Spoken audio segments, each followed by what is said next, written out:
I've got blue souls, cause I'm way gone, trying to find my way back home.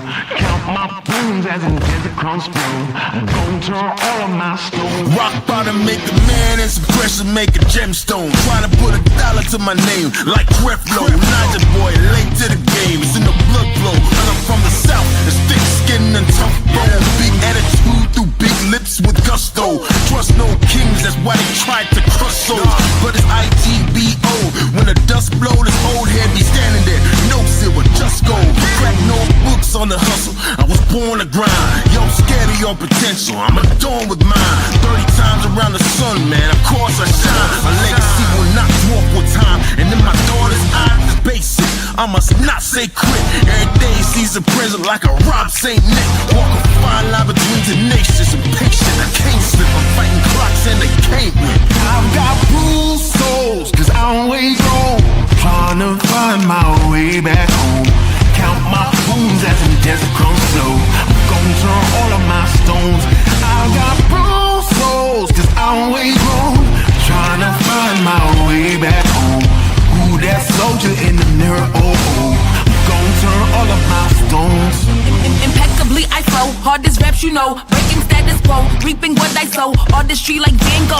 Get it from my mama, hip so thick that I need tempo. Personality, spicy body banging like a bongo. Cause black women been it since Timbuktu, since Pharaoh. Sponge rollers and hot combs, lips, cheeks and brow bones. If you ain't for the culture, then please stay out of my zone. These little dummy rappers could never grace my headphones. See, I'm from a place in space where ain't no storytelling, you just had to have been there. If you want the battle, ain't no problem, say where. I got so much experience, I can't even play fair. But I'ma keep evolving and growing and hurting feelings and showing. You need endurance to go in, I got mileage on this pen. I've been busy cause I've been out here schooling all these kids. Took 3 decades to have this glow up that I did. I've got bruised souls, cause I'm way gone, trying to find my way back home. Count my bones as in desert crumbs flow. I'm gonna turn all of my stones. I've got bruised souls, cause I'm way gone, trying to find my way back home. Who that soldier in the mirror? Oh, oh. I'm gonna turn all of my stones. Turn all of my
were checking shoes last night to see if he was barefoot. Is that still the case? Is he barefoot? Because I know on Facebook somebody posted a picture of these could be his shoes, or is that so he is presumed to be barefoot at this point?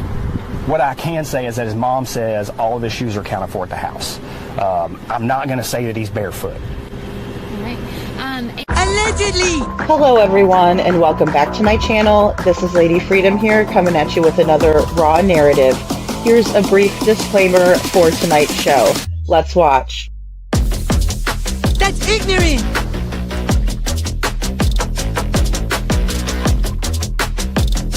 Allegedly, that's ignorant! Ignorant.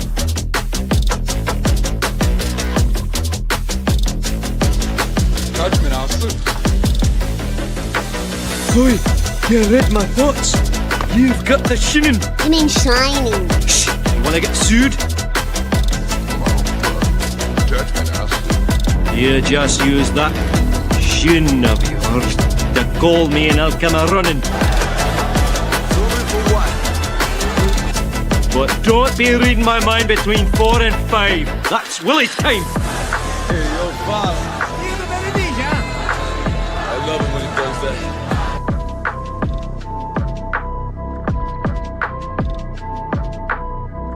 Let's watch.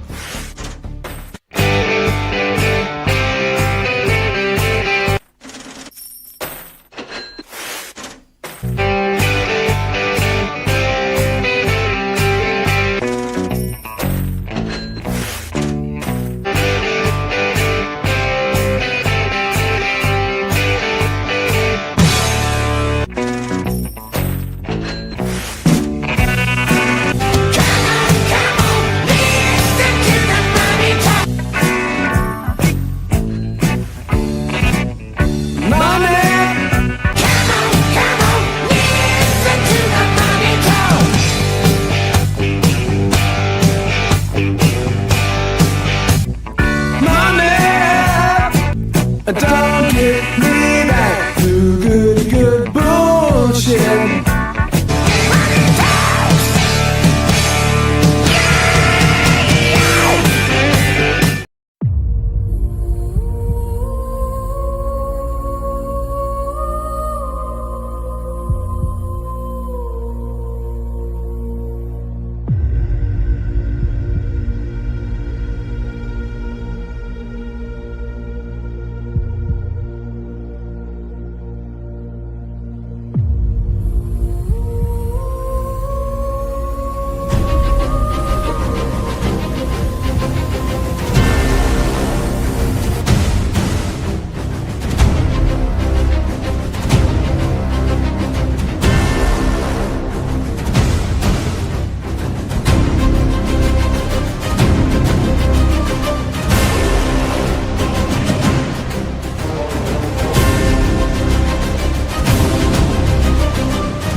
Hello everyone and welcome back to my channel. This is Lady Freedom here, coming at you with another raw narrative.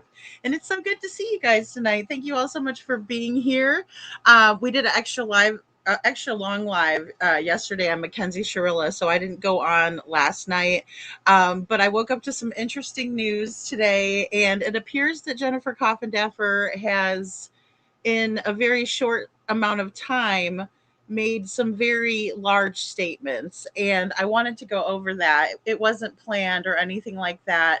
And disclaimer, I'm not going to be as nice as Jen, right? Because I am really shocked by what was said, and I think you guys will be too. Again, I don't want you guys to show any hate to anyone or anything like that. This is for the purposes of us talking about it and presenting it. It's not for us to like, get our pitchforks out and stuff. If we're going to do that, we need to spend the energy on finding Sebastian, right? Doing a search. Trust me, you'll get all the energy out in the world to doing a search.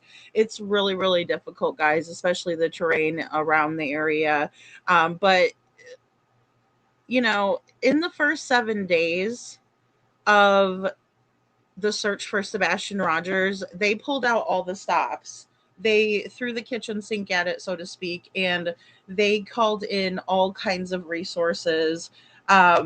We've just learned of another confirmed resource, and that is from Splash the Otter, right? And it was really good news to hear that, and it really made me happy to know that they're pulling in resources. And for someone to say that Sebastian's case is, quote, dead on the vine, I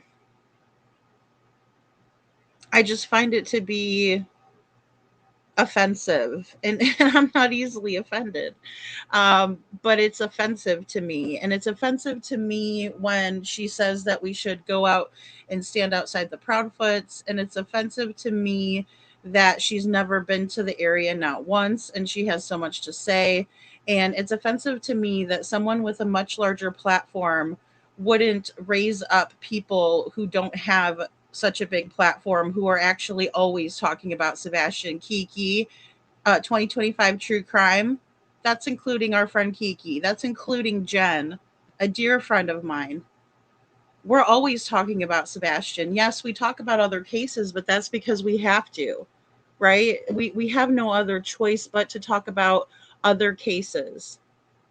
I even saw someone in the chat say, I get tired of watching the creators do the same one over and over again, right? We're supposed to be up here to entertain you guys to a certain extent, right? That's how we get views in. I would rather talk about the cases that matter to us. And when we find a jackass in the mix, which we always will, we make fun of that guy, and it's hilarious, right? Like, we had a great time busting on Mackenzie Sharilla's dad, right? And I started going like Steve, and stuff like that, right? We just like to do that. It's kind of fun to poke fun at the ridiculousness, right? But when it's time to be serious, we know how to do that. And we're not just getting up here talking bad about people. We're talking about the victims and their story. It's unfortunate for the victims that a lot of times they'll have jackasses in their story. And that's when we can get some entertainment value out of it, right? And really, have a good giggle. But it's always important to remember that these are people. Like, Seth is a whole person. His son is missing. Jen Coffindaffer. Hello. His son is missing. And when your channel was small, he went on your channel and boosted your views, because Sebastian's case was really hot back then, and that's why you were wanting to just talk about it, right, on your channel, because you're some ex-FBI agent. It makes me sick. It makes me sick to know that you would continuously, and this isn't the first time you've pulled some shit like this either, lady. You continuously do it. You had Mob Crew on your panel, Chris from Mob Crew, talking about the 3 a.m. lights, and then you debunk it months later. You're a flip-flopper. You don't know which way is up. You're talking out your ass. Because Sebastian's case isn't dead on the vine. And when you guys hear that statement, I want to keep it true to what she said. I'm not trying to put words in her mouth. But the phrase dead on the vine refers to something that has failed to develop or come to fruition, typically due to neglect, infeasibility, or lack of resources. Well, we know it's not lack of resources, right? And I want you guys to picture, grapes on a vine, and one of them doesn't make it. And that's what she's equating Sebastian's case to. And she's an ex-FBI agent that has worked with numerous families, I'm sure. I'm not saying she doesn't have 25 years as an FBI agent. What I'm saying is that I couldn't stand her before. And the only reason that I even gave her a chance was because she was talking about Sebastian's case. And I try to support people. And even if I disagree with them. Hell, I just watched Crime Circus today. I don't really agree with that guy, but he made some good points. Okay. I watch everything to get a greater view of what's happening because I have to stay unbiased and neutral if I'm reporting on this stuff for you guys. But I always try to make it about the victim. And when you are a huge channel and an FBI agent and you have that type of life and you've worked that in that area and you say something like that about Sebastian's case, you're not being a good example of anything but a jackass. And how dare you? I sat in front of the fucking Proudfoot's house by myself when it was dark outside the last time I was in Hendersonville. When was the last time you did that, Miss FBI agent? When was the last time? Because you've never been there, to the best of my knowledge. It's funny how all of you bigwigs like to talk your talk, but you never walk the walk. Have you ever scoped out the area? Because you're telling a bunch of people that we should go out there and poke the bear. And I'm not willing to do that. No, I'm not going to sit outside Chris and Katie's house. Why? So I can get arrested? That's asinine. And you say these things like you're not in a position where people look up to you. I mean, what am I missing here that you thought that this was okay to do it? And you did it so fast. It was I mean, maybe 20 to 30 seconds of a statement that you made, and you just sat there and just blew everything up. I'm not even disappointed. It's just the level of disrespect is astounding to me. It's astounding. Were you at the gathering of voices? Because a bunch of us got together and there were a bunch of people there for Sebastian and none of us forgot anything about him. And people were coming up to me and telling me stories about things and things that were weird to them in the case and all kinds of things. You weren't there, Jennifer Coffindaffer. Did you bring us hot chocolate? No. No, you didn't. You didn't come for eat cake. You didn't say the prayer. Did you? No, you weren't there. So to say that Sebastian's case is dead on the vine, I'm sorry, but we just did a major gathering at the 2-year mark and plenty of people were honking their horns, even police officers, because they want Sebastian to be found. And for you to get up there and say some shit like you did, shame on you. And where the hell did that come from? Because you weren't even talking about Sebastian. He's not on your thumbnail. You were talking about Nancy Guthrie.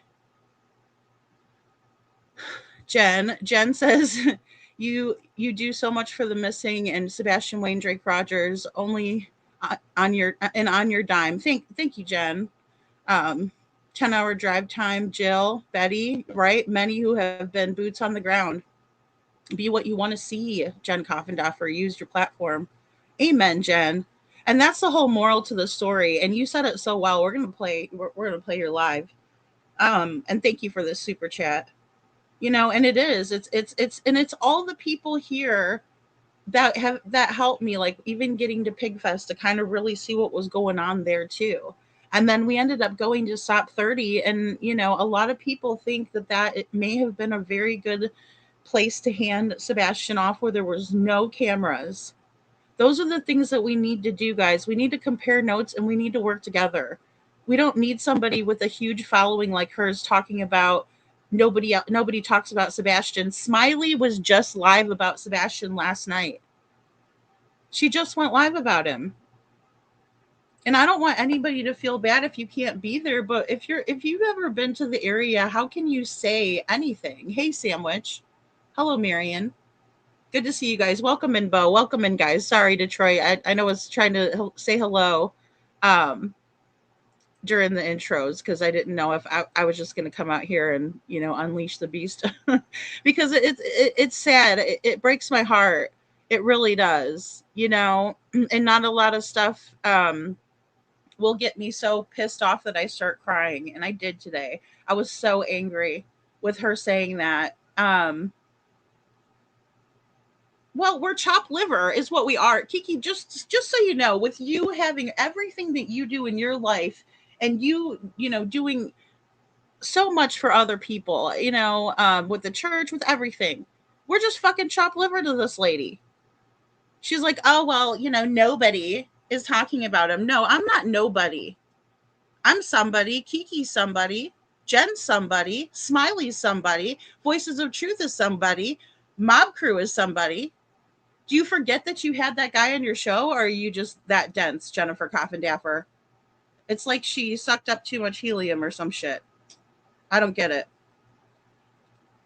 I just don't get it, because it doesn't seem like her brain's working on so many levels to say some shit like she did today. She just said it today, Coffee, Crime, and Cats. I know, I've never liked her either, right? Like, she'd be on, like, Court TV or Nancy Grace or whoever I think she was on Court TV a lot. But I'd see her on panel, and I'd hear her, and I'd be like, this lady just really I'm like, no. I'd be like yelling at my TV, no, but then when she started her podcast, right, and she's going to have Seth on, I'm like, hey, I support Seth, so I'm going to support this lady, right, and I'm going to say good things about her, and I'm going to review her content, and I'm going to say we have to have respect for her even if we don't agree with her, right, because she is an FBI 25-year agent. But let me tell you, the last time I was in Jennifer Coffindaffer's chat, I busted her out. I busted Lego My Diego, the dog handler, out, and she didn't even know who that person was. Every one of us knew. Oh, and again, Mr. and Mrs. E also, but they have a lot of issues right now with their son. They're trying to save their son's life, or they'd be talking about Sebastian too. We have wonderful advocates for Sebastian, and you guys don't even understand how many people we have behind the scenes. And for her to come up and speak on something that she knows nothing about, it infuriates me. Yes, show poodles. It was today, and welcome in. Thanks for being here. So, I'm not trying to just find these things to get pissed off about, guys. It's just outrageous to me that someone would say something like that in her position. Because I am nobody, right? I don't have years of experience in the FBI. I have years of experience of watching CSI. No, I'm just kidding. I don't even like CSI that much. I usually will watch crime documentaries. 48 Hours is my jam. There's a lot of them that I watch, and I have over the years. Even when I was a little kid, I just loved true crime. And I wanted people to be found. I wanted to help them. I remember it being so scary watching Unsolved Mysteries, and they'd be like, we don't know where the lady is. And I'm like, oh my God, we got to find her. And, or me being like scared to death. Like, I hope these guys don't come to my house, little kid. Right. But then as you get older and you understand that there are people behind these stories, and that they're amazing stories, and people do not deserve to die in vain either. So we need to keep their stories out there. That's what's so important. And for her to just say dead on the vine like that, she lost her ever loving mind. Thanks, Detroit. No, and I know you guys care about Sebastian. That's the thing. Everybody loves Sebastian so much. There's so much going. And for her to say something like that, she is so wrong. She is so wrong. She's a liar, in my opinion. That's a bull-faced friggin' lie. Just because you want to talk about, Nancy Guthrie's disappearance and because Savannah's a bigwig, go ahead. But it was funny how you wanted to talk about Sebastian and have his father on your show when you were, a baby channel. Hey, Jeff, Jeff, I'm so mad today. I'll tell you what, and it's just crazy. And they don't even think about what you guys do, what Jen does, the sacrifices that people are making. But the thing is that it's like we're all doing it because we want to find Sebastian, because we love him and we want to see him home with his dad. And I always say his family too, because I know a lot of you guys, we get amped up and stuff, but Sebastian has a whole ass family too, and friends and things. Robert Stack, exactly. Show poodles. But I try to learn stuff from the cases. That's what I find so interesting. That's what I think CrimeCon would be fun to go to. Not necessarily fun because of the content tent of what we're doing, but like to learn forensics and to learn all that stuff. I've always been interested in that. Chuchi and I were just talking about Dr. G Medical Examiner. I used to love to watch that show and try to guess it before she told it, right? Because it's just interesting to me. But we can apply that stuff, and citizen sleuths are everyday heroes every day, and that's what we need to focus on, because the more we talk about these cases, the more we also generate change and do things on a bigger level, right? Like right now, we've been really putting out the links for um, Dominic Russo's family, right, and Davion Flanagan's family. And there's a law that Christine Russo has been pushing. And, you know, I shared her Nancy Grace appearance today. She did a really good job. Again, it has to be so difficult to be the mouthpiece in a situation like this, right, and represent everybody in the family. And they do have a large family, and so, but I was happy to see her out there doing that, right? And that's um, what you would expect is, especially if somebody is going to make statements like that, that they would go and stand alongside, right? Because Jennifer Coffindaffer has way more money than I do. I promise you that. I promise you that. And she deserves it. She worked for it. But that doesn't mean that she gets to come around talking all this shit and it be okay, because it's not. It's infuriating. I am extremely disappointed in Justin. He said he would never stop talking about Sebastian until he was found and the case was solved. Him stopping talking about Sebastian was shocking to me. Yeah, I mean, I'm surprised. I do get surprised about a lot of it. Um, I know he was covering Jack and Lily's case pretty extensively, but I would love to hear him come back to Sebastian's case, because he did a really good job of coming with receipts, you know. And I don't agree with everybody 100% ever, right? And they don't agree with me 100% ever. I'm sure that, you know, there's people that just love me dearly, like Jen. You know, we don't agree on everything, trust me, you know, but we love each other, and we understand that we're both in it for the same reason, right? And we just want to help get the word out, you know, and that's what's most important. Hello, Heather Marie. Love and light to all from Southern Indiana. She's so sweet. I just love when you come in. Heather Marie's like, you know, such a sweetheart. Um, Thank you. Thank you, Jeff. That's right. I know. And Jen's always trying to get me to come out because Jilly, you know, and Jilly's coming too. And we have a really good group of searchers, guys. I know that we don't talk about it or highlight anybody because we don't want them getting harassed or stalked or hurt. And so there's so many people, guys, that came out even when I came down for the gathering, right? And it was just like so cool. And I had so many people, and then all of a sudden I forgot one person. And I'm like, we haven't left the area yet, but it was my fault because I had so much going on, right? And it's a lot to go out and search for Sebastian if we're searching for him in the woods, because we know he's probably not out there surviving in the woods alone. So it's a hard subject to, you know, it's a hard time. But then knowing and feeling all the love of the people that did come out, um, it's amazing. And, you know, we do need to get some more help from like volunteers. You know, I need to put out a better flyer when I do come out next time, Jeff, because that way we can maybe, you know, send it around to the fire stations and say, hey, if you guys aren't busy, would you guys mind helping us? Because they're going to be more knowledgeable than us, and it doesn't matter who I think did what or when or how. It doesn't matter, you know, like we can all get together and still do our part. And I just hope for that, and I pray for that. And I don't think it's that hard. I think it's very easy to drop an ego.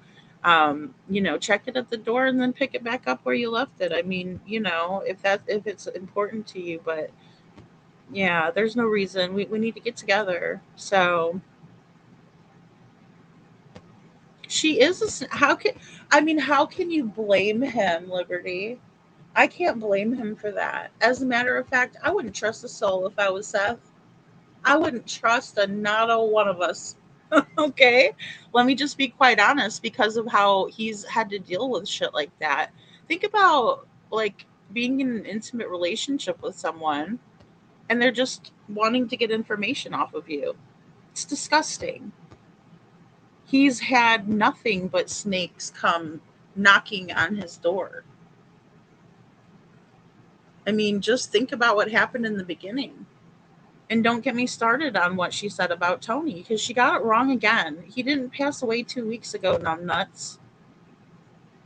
Lady, when I have the Ellie interview, hopefully they will listen. Yeah, Kiki, I know. And I'm sorry. I need to get my questions together. I've been so busy, but we got a great show planned for tomorrow too. Um, our friend Jennifer Aaron will be here again, so we have a great show planned. Um, so many, and they came right to him, Coffee Crime and Cats.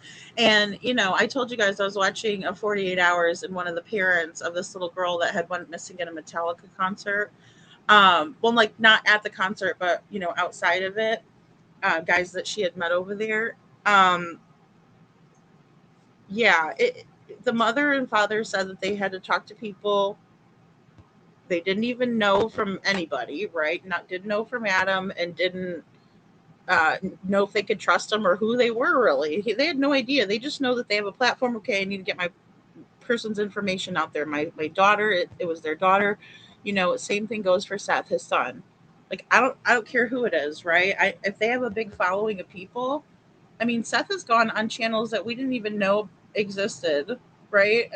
And he's just trying to get the word out about Sebastian, because that's what you do. That's the smartest thing you can do, is, and the more people you can get together is the better. But it's not gonna come without bad people, right? Because there's good and bad in everything. There's good and bad in everyone. None of us are perfect again. But for people just not even come out, do you know how many people would come out and see Jennifer Coffindaffer? We could have really had a damn good gathering if somebody like her showed up, right? I mean, and let me tell you, I was over the moon when people were like, "Oh my gosh, Lady Freedom, it's good to meet you. I watch your show," and I'm like, "You do? Thank you." Like it really made me feel good. So you can get some of that clout if that's what you're searching for, because that's what it seems like. It's pretty bad. That's what's most important, right, Jen? And you guys are out there doing it. You know, that's right. That's right. We did that. We arranged boots on the ground. What else can we do but search? We have to search, Jen. What exactly? I mean, it's good to be up here talking. It is so good, because we have to get these naysayers, and we got to say, look, you're wrong. No, no, that's not true. That's not true. People are talking about Sebastian. People are actively searching for him too. I mean, no, why doesn't she try to get some of those resources? Why didn't she think about Splash the Otter? Why doesn't she tell us what we can do to try to find him? And that's where I'm gonna cry, because it's a big letdown when you see what type of an asshole you're dealing with. Oh, I care more about my clicks and views. Yeah, you care more about your clicks and views. She should be what she wants to see. That's a great goal for all of us. I know, and I believe that too, Jen. And I have to work on it every day, because look, there's times where I would just love to come up here and roast the trauma channels, and just be a real shit. But I don't do that, because guess what? That's just like taking away from Sebastian or any of these cases. Like, there's so many that need help, right? There's so many that need to be talked about. There's so many that can help us. Like, I think that Dominic, and I don't want to ever put Davion in the corner, because look, guys, he did not deserve any of this. And I think he might have even been protecting his friend, and maybe that's why he went home with them. But his story can change a lot, and it can make young men come forward and say, "Hey, I'm being treated badly by my girlfriend, and she threatens me, and she says bad things to me, and I know she's a tiny little girl, and I seem like a real, silly guy for coming out like this, but this is what's happening to me, because this young man lost his life, and it should not all be for naught." And if there's somebody out there listening, hey, Poppy Love, who's out there listening and says, you know what, my girlfriend really treats me bad and it hurts me so bad. Like, this is the thing, psychologically, it hurts a person. Trust me, I've been through it at a young age. I got together with my ex husband, we were 16, you guys. 16. So I know. I know what it's like. I know the whole thing. I know the friends, big group of friends, excuse me, all of that, the whole 9 yard. Going to dances and limos, da da da da da, the whole 9 yards. Okay. So I know. But his story can help other kids, other young people right now. And that is so much more important to me, and it will always be more important to me, is the victim stories, because that's what got me interested in true crime to begin with, was the victim stories. I wanted to hear them. I wanted them to feel like they were heard. And nowadays they can be, right? Like, people can leave a comment and say, "Hey, to Dominic's sister, hey, I heard what you said." Right? And I did stop into her TikTok really quick, and I just let her know we're sharing the flyer over here, or excuse me, the we're sharing the petition over here, and we have been, so if you get a big boost of people, we got your back over here. We've been dropping it like it's hot, right, Chuchi? And that's what we're here for. And that's why I put that message out about, we got to stay victim focused, right? I need the mods to really help me out here, because it's so important that we do it. I mean, it makes all the difference. She said she got a big boost of people too in the last 3 days. And, hey, Surviving the Survivor dropped it in his chat too, right? So there's like a lot of people dropping it, sharing it out, right? But if we can be a small bit of that impact, I don't give a shit if we're a little dot of that. If we're a little dot of on a greater scale, I don't care. We did a little bit of impact. We helped out the cause, right? That's all we can really do, is do stuff like that. Pray, drop the victims hotline number. Young men, don't be afraid to call this number. Don't be afraid to text it. Don't be afraid to chat with it. Right? There's live people on the other end, and they know what you're going through, and nobody's going to judge you. Nobody's going to say that you're anything but a real man for standing up for yourself and for wanting better for your life.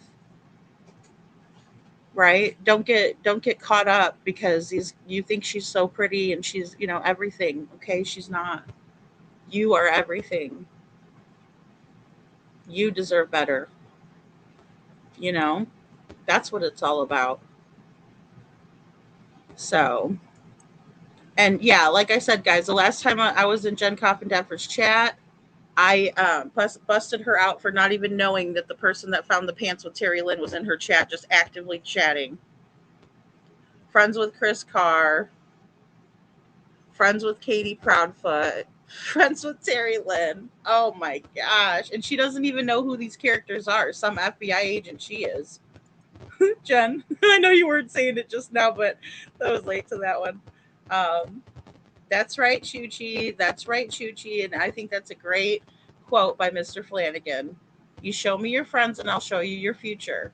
And that's for everybody, guys. That's all of us. Who we associate with is, we are who we associate with. It's the influence thing. Like, if I'm just sitting up here spitting a whole bunch of crap all day long and you guys are listening to it, I mean, of course it's going to sink in. It's going to be in your, it'll be subliminally. It'll change the way you act. It'll change the way you see things. And, for Davion, I think his story is so valuable because he went through a lot with his football career being taken from him. And then he started hanging with not so great kids, right? In the way of, like, I'm sure he didn't do nothing but, smoke and stuff like that before he was an athlete. I'm not saying athletes don't smoke, but it's a little bit more regimented. And a lot of times when you're in school sports like that and things like that, you're tested regularly. Hey, Gigi. So, yeah, and support Dominic Russo's sister, guys. She's getting a lot of support. She was just on Nancy Grace today. But again, even if we're like a little dot of impact in the grand scheme of things to help her, then that little last piece to that puzzle, right? And so I love it. Um, Kiki, she probably doesn't want to deal with any of us little YouTubers. I sent her an email. I hope she emails me back at least just to like decline or say whatever. But I'll never stop sharing the stuff, and I intend on reading the text messages. I think it's very important. I think it's important to see a timeline of events as it was happening. And trust me, I wouldn't want my little brother's stuff read too. I have to give her so much respect because she's like, I don't give a shit what y'all do on the on a regular basis, right? You're not doing it to my brother, and I really appreciate her for doing that because I'm a big sister too, guys. I'm the oldest, and so I'm a big sister, and I get it. You know, I'd become unhinged too. I wouldn't want anybody. As a matter of fact, my brother was in a car accident, and he had his seat leaned back, right, gangsta lean, and the airbag popped him right in the friggin' face for it, and he was really banged up from it. Airbag, boof, right to my brother's face, right, and I think he was maybe 17, 16. So I know what it's like to see that impact. And I'm not going to say that she wasn't very, very much injured in the crash, right? So I know, Jen. I know. I know. I'm trying to go back to the beginning and see if we can't figure out. See, because the schools really bug me. It really gets me because there's so many of them, and I just don't know where to start. You know, but I know a lot of you guys have been sending flyers to schools. So, I mean, we need to find out where these basements are, Janet. I'm right there with you. Janet says, "What about searching KP's house basement?" As Kate mentioned, yeah, she says he could be in a basement somewhere, didn't she? She did say that. That stuck with me too because she's never really given any of us a solid theory or anything to go off of. She's lied so much, in my opinion. So I find it interesting. I find it really, really interesting that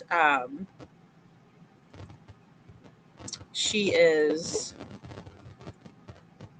saying these things like a basement, or when Chris Proudfoot says he might be in the woods somewhere.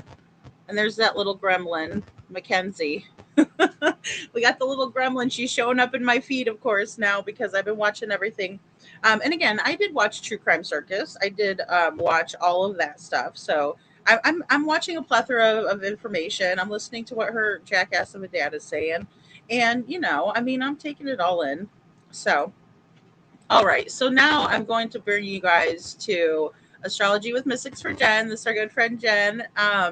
And I'm just going to play some of this through because she's been talking about Sebastian and following his transits. She has two maps for Sebastian. One of the maps is going to be the missing from his home, and the other map that she made was missing from the Texas Roadhouse, right? Because the last video we have of Sebastian is leaving the Texas Roadhouse, but then we're made to believe that Katie put him to bed that night at 9 o'clock. She heard a thud at 10 o'clock, and then in the morning she went to go wake him up for school at 6, and he wasn't there. None of his shoes were missing, and all this bullshit schnickies. Um, Yeah, I know. There's no basement. There's no basement in their house. That's what I'm saying. Like, where are the basements in the area that we can be checking? you know? Thank you, Janet. Janet says dark moon in transit. Yeah, I mean, I did email Kiki, and so did Chuchi. So she reached out to her for me as well. So yeah, I mean, I would love to have her on, guys. I bet you she has been exhausted. I couldn't even believe she was on a TikTok live. I go, Chuchi's like, she's on the TikTok live right now, and I said, oh. So I go over there, and then I texted Chuchi back. Okay, I showed her some love but like I had just watched her on Nancy Grace, and I'm like, girl, when do you sleep? So I'm just praying for her and her family, guys. I really am. I'm praying for her and her family, and I just want Mackenzie to stay where she is, because I really believe that she needs to be there. Again, I'm not saying that there are some creators like Crime Circus. I could see some of the things he was saying, and I was like, okay. Now, I always like to listen to everything, and he made some good points. I can't lie there. But I do have to respectfully, because I know we were teasing and calling him, we were calling him Steve's boy and stuff. It's kind of funny, but it's all in good. It's just playful, right? I don't hate anybody. I have to disagree. I do, because I believe that Mackenzie's personality, and I believe that the text messages speak volumes. And Chuchi and I were reading over some of them last night, and yeah, it's just when it triggers me for Dom, then I know that she was abusing him, right? That's just kind of how I gauge it. And I can't explain how I gauge stuff, right? I can't, because it's just the way I feel inside. But that's how I gauge it. And I would encourage people to go with their gut feelings too. But when I see it and I hear it, I'm like triggered by how she's interacting with him, and if it was him doing that to her, I would be equally triggered, and I would be like, that asshole, let me at him, right? Because like, I really am trying to choose the right thing here, and I do think that it's clear. So Jen says, that's right, there is an echo of justice with Sebastian. Dark Moon Lilith is reflecting with justice in a disordered aggression type of manner. Well, I'm a part of that disordered aggression, Jen. Let me tell you. Woo, doggy. I mean, it lit a fire under my ass this morning, and I'm going to tell you what. Um, ooh, I mean, we need justice for Sebastian, no matter which way we look at it. No matter which way. Okay, I'm going to be quiet though, so I want Jen to go ahead and play here. The astrology, but first I want to show you guys a couple of things, because I want us to be what we want to see. And this stream is not a disrespectful stream. I want to first and foremost get that out in the air, because it's very important that everybody that would watch this later understands that this is not a disrespectful platform. I want to promote productivity. That's what I want to promote. I want to be what I want to see. Okay. With that being said, let's get right into it. I want to show you, this is a past live that I did about Sebastian. I've got timestamps down there and everything. So let's get it going. Let's get it going, guys. I created this. When was this? 3 weeks ago. I've got the timestamps down here, and I've got it timestamped for May 30th. Okay. May 30th. Today's the 29th. We are moving into May 30th. Let's watch. Let's watch. Calling attention, because this isn't just, easy transits for him. These are hard transits for Sebastian. Okay. Very hard for a kid, a teenager. This isn't an easy one. And I wish that I could talk to him through this, because it's not easy. Not easy at all. May 30th at 2:30 a.m., the dark moon returns to his natal Australia in his first house.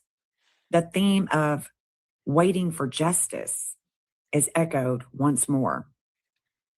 On July 6th and 7th, the focus shifts to communications.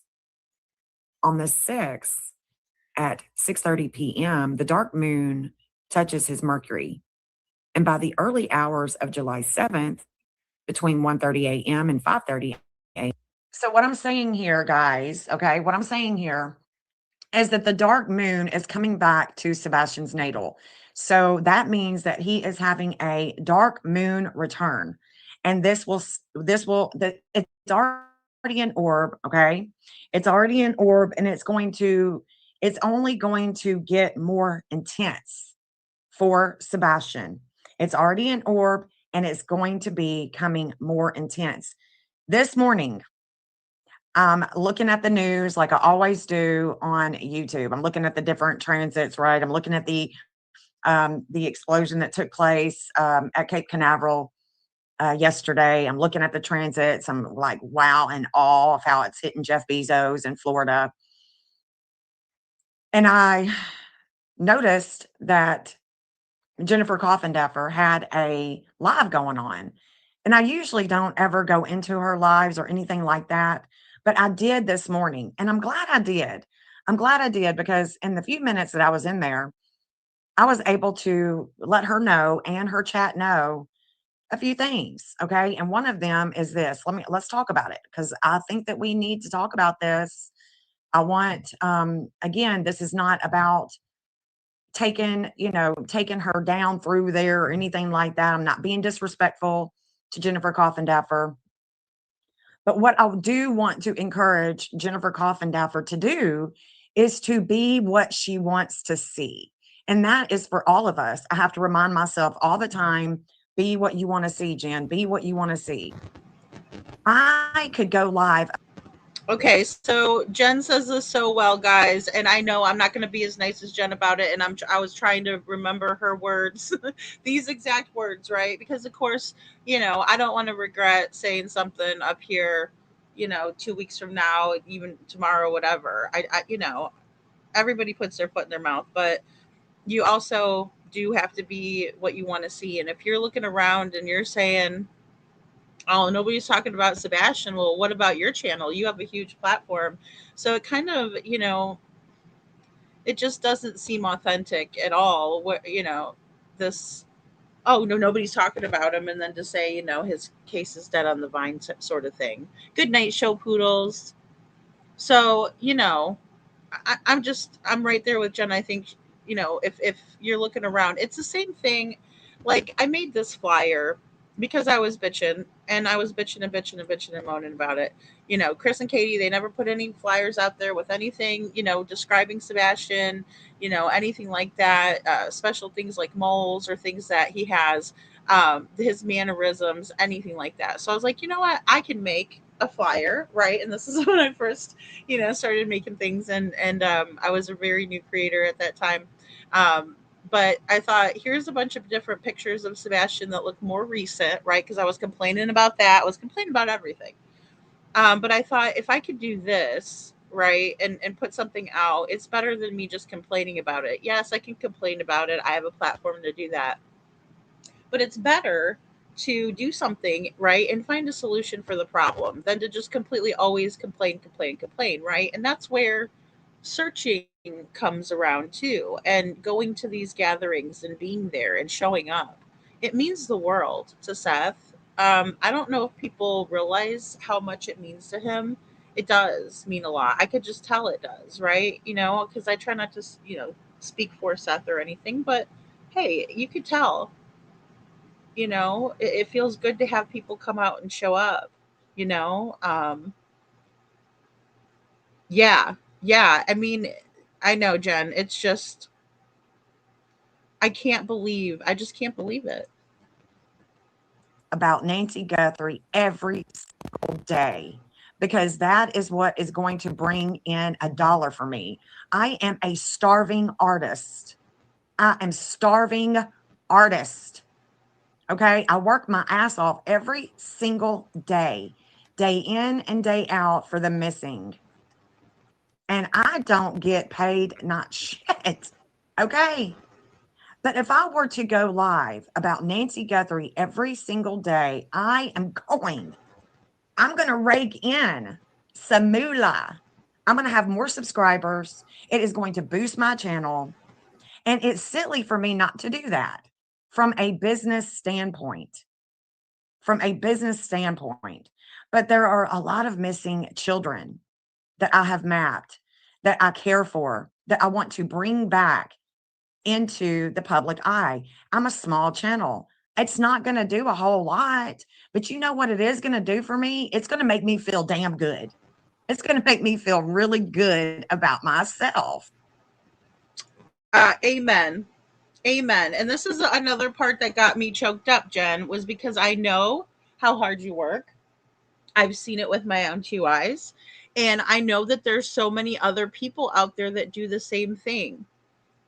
You know, Smiley's a beautiful creator, guys. She does all kinds of things. She writes poems. She does all kinds of beautiful things for the missing people. She's constantly posting and sharing. We're not nobody. Actually, Smiley got one of the best interviews with the Proud Feets, in my opinion. Sorry, Nancy Grace. That's my opinion.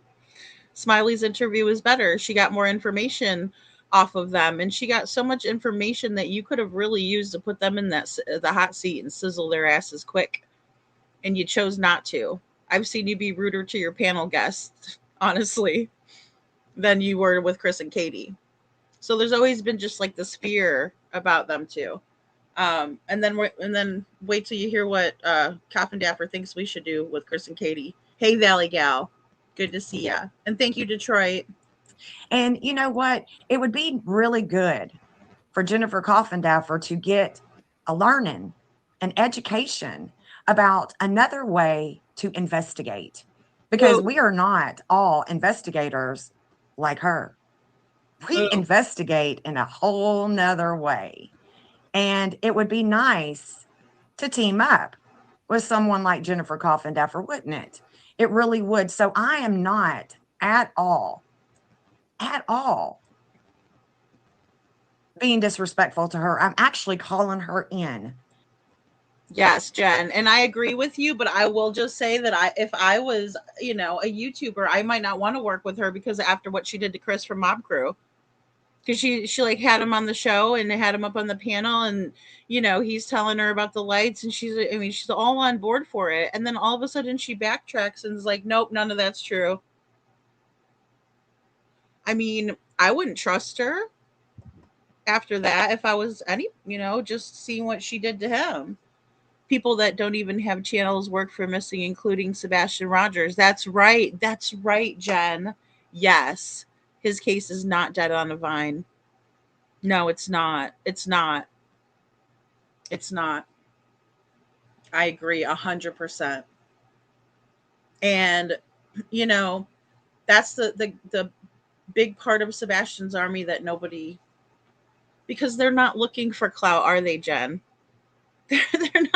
They're not looking for a pat on the back or a spot on a channel, right, to get on the panel and speak their mind or anything. No, they're working behind the scenes doing what Sebastian needs them to do, which is spread awareness. And they're not asking for anything in return, just like our beautiful friend Jilly, not asking for a damn thing. And the same thing goes for every single one of you that stood with us at that vigil, at the gathering of voices for days and days. That means all you guys too, because you guys weren't there either for that. You guys weren't there to get on the news. You guys weren't there to do anything besides fight for justice for Sebastian, because justice delayed is justice denied. And he's been missing for over 2 years. And the fact that you guys were willing to take that time out of your lives to be there, and she shits all over it, excuse my French, that's like a huge slap in the face to me. KJ's Campfire went by Chris and Katie Proudfoot's house too most recently. Silver's on the Scene goes by their house all the time and checks up on them. Where you at, Jennifer Coffindaffer? You're not doing any boots on the ground for Sebastian. You never have. So how can you knock the ones that are? How can you call us nothing and nobodies? I'm not going to stand for it. Yeah, she flip-flops. Can't even keep Sebastian's case accurate. This is the echo of that, point blank. Amen, Jen. And that's what it's all about. And if we just let her slide on it, like, I'm so glad you stumbled upon it. And I do that too sometimes. Like, it'll be weird. I'll just have an urge to click on the video and here it is. So I've been there, That's what I'm saying, trust those intuitions, those little instincts, the things that are telling you, that, because it's something, I don't know, I can't even explain it. So, no, and that's the thing, that she's so hell-bent on, ooh, I miss Coffindaffer. We're gonna, discuss and discuss true crime, well, then do it. And don't talk about how nobody's talking about Sebastian. If you see that, then you shouldn't want that to ever go cold. You should never want it to be dead on the vine. And I do want to say that there's, this meaning to that, that she thinks that there's not enough resources, but that's not the case. Within that statement, there was a lot, and it was such a short amount of time, you guys. It's unbelievable. I'm actually calling her in to be what she wants to see and to work with those of us that continuously advocate for the missing children. Okay. So I want you to see what I'm talking about. Okay. I just want you to see what I'm talking about real quick. I want you to hear what she said this morning. And I'm so glad that I called it this morning. Here's what she said, guys. I can actually go 10 minutes and find stuff you wouldn't believe, because there are encampments, there are, people leaving clothing behind like this. I don't even know. Well, I do know, because I saw who called it a pajama top to begin with. Yeah, I don't know if you want to call this a pajama top 30 minutes away. It's just not significant. I'm not going to spend much more time on it. All I'm going to say is consider the source, consider the information, how far it is away. And again, I'll caveat this by saying streamers bring focus on cases and help them not to die. I'll call your attention to a case that will forever haunt me, how that case ended. And that is the Sebastian Rogers case. And now, since the spokesperson for Sebastian Rogers on the part of the father is deceased with a horrible heart attack that happened in the early mornings a couple of weeks ago, that case is just dead on the vine. Anyway, and nobody's in front of the Proudfoot home anymore. Nobody is in front of the Proudfoot home anymore. And I'm going to rewind it. We're going to back it up. So she says it's dead on the vine. The phrase refers to something that has failed to develop or come to fruition, typically due to neglect, infeasibility, or lack of resources. So let's talk about infeasibility, because we've talked about the resources. Infeasibility would suggest that it's not feasible to solve the crime. Don't wait for Santa Claus to come, Jen Coffindaffer. Solve the crime. I would hate to have you on somebody in my family's case. I'm sorry. After what you just said is disgusting. Neglect? Yeah, well, that's your friends in law enforcement, Jen Coffindaffer. It originates from the literal meaning of fruit that has shriveled and died before being harvested. So you think that Sebastian's case doesn't have enough evidence? They collected all of the camera footage in the neighborhood, Jennifer Coffindaffer. Every bit of it. And the fact that Sebastian isn't on camera leaving his home at all suggests that Katie Proudfoot lied her ass off to begin with. I don't know why he walked out the door. Bullshit. He didn't walk out the door, or we'd have seen him walk out the door. There was cameras pointed directly at their house from the neighbor across the street.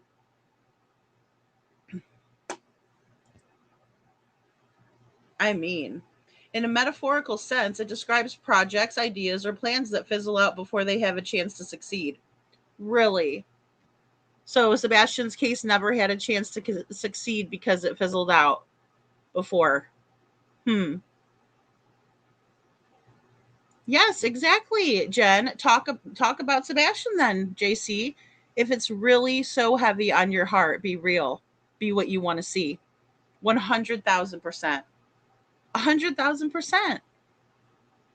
Oh, it's just going to be that one case. It's still active and ongoing, Jennifer Coffindaffer. Google it. Go look it up. If you go on the website, you will see it. It's not difficult. It is an active and ongoing investigation. That's per Eric Craddock, who holds jurisdiction. It's active and ongoing as of a couple weeks ago when Splash the Otter's handler, who lives here in Florida, emailed Jill back to tell her, hey, look, we're dedicated to finding Sebastian. They're dedicated to finding Sebastian. You aren't. So hence the reason for my title tonight. Are you for real? Are you for real? Just because you've abandoned Sebastian doesn't mean anybody else has. So let's get that right, sister. Let's get it right. That case alive. No one. And of course, she doesn't have her live, but yeah, I saw you in there, Sandwich. And what I wanted her to know, and what I put in the chat is, Jennifer, I said, Jen, that's not true.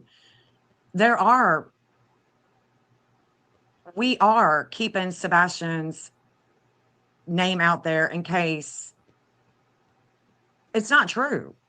A couple of weeks ago, that case is just dead on the vine. Anyway, and nobody's in front of the Proudfoot home anymore. Nobody has kept that case alive. No one. Really? Nobody's kept it alive? No one, huh? And no, when was the last time you wanted to go step foot outside Chris and Katie's house? Why aren't you out there? Where are you? Hey, Shadow. Where are you at, Jennifer Coffindaffer? How come you can't stand outside of their house? Go. I want to see how long it takes you to get arrested. I couldn't even stand on the corner of their street and film the ditch without getting threatened that they're going to call the cops. Not Chris and Katie, make no mistake about that. It was their neighbor at the top of their street. She said, you can't be doing this. You can't be filming. She had a very thick accent, right? Probably no relation whatsoever to anybody, right? But she was pissed and she didn't want me in the neighborhood. So why are you suggesting that we do that, Jennifer Coffindaffer? Are you going to lead the gathering? Come on. Because I'm ready to see a flyer or something when you want us to all come in, and I'll come meet you out there. I'll make another trip to Hendersonville when you make your first. Come on, I want to see you, and I want to see you outside of the Proudfoot's home. I want to see you do it.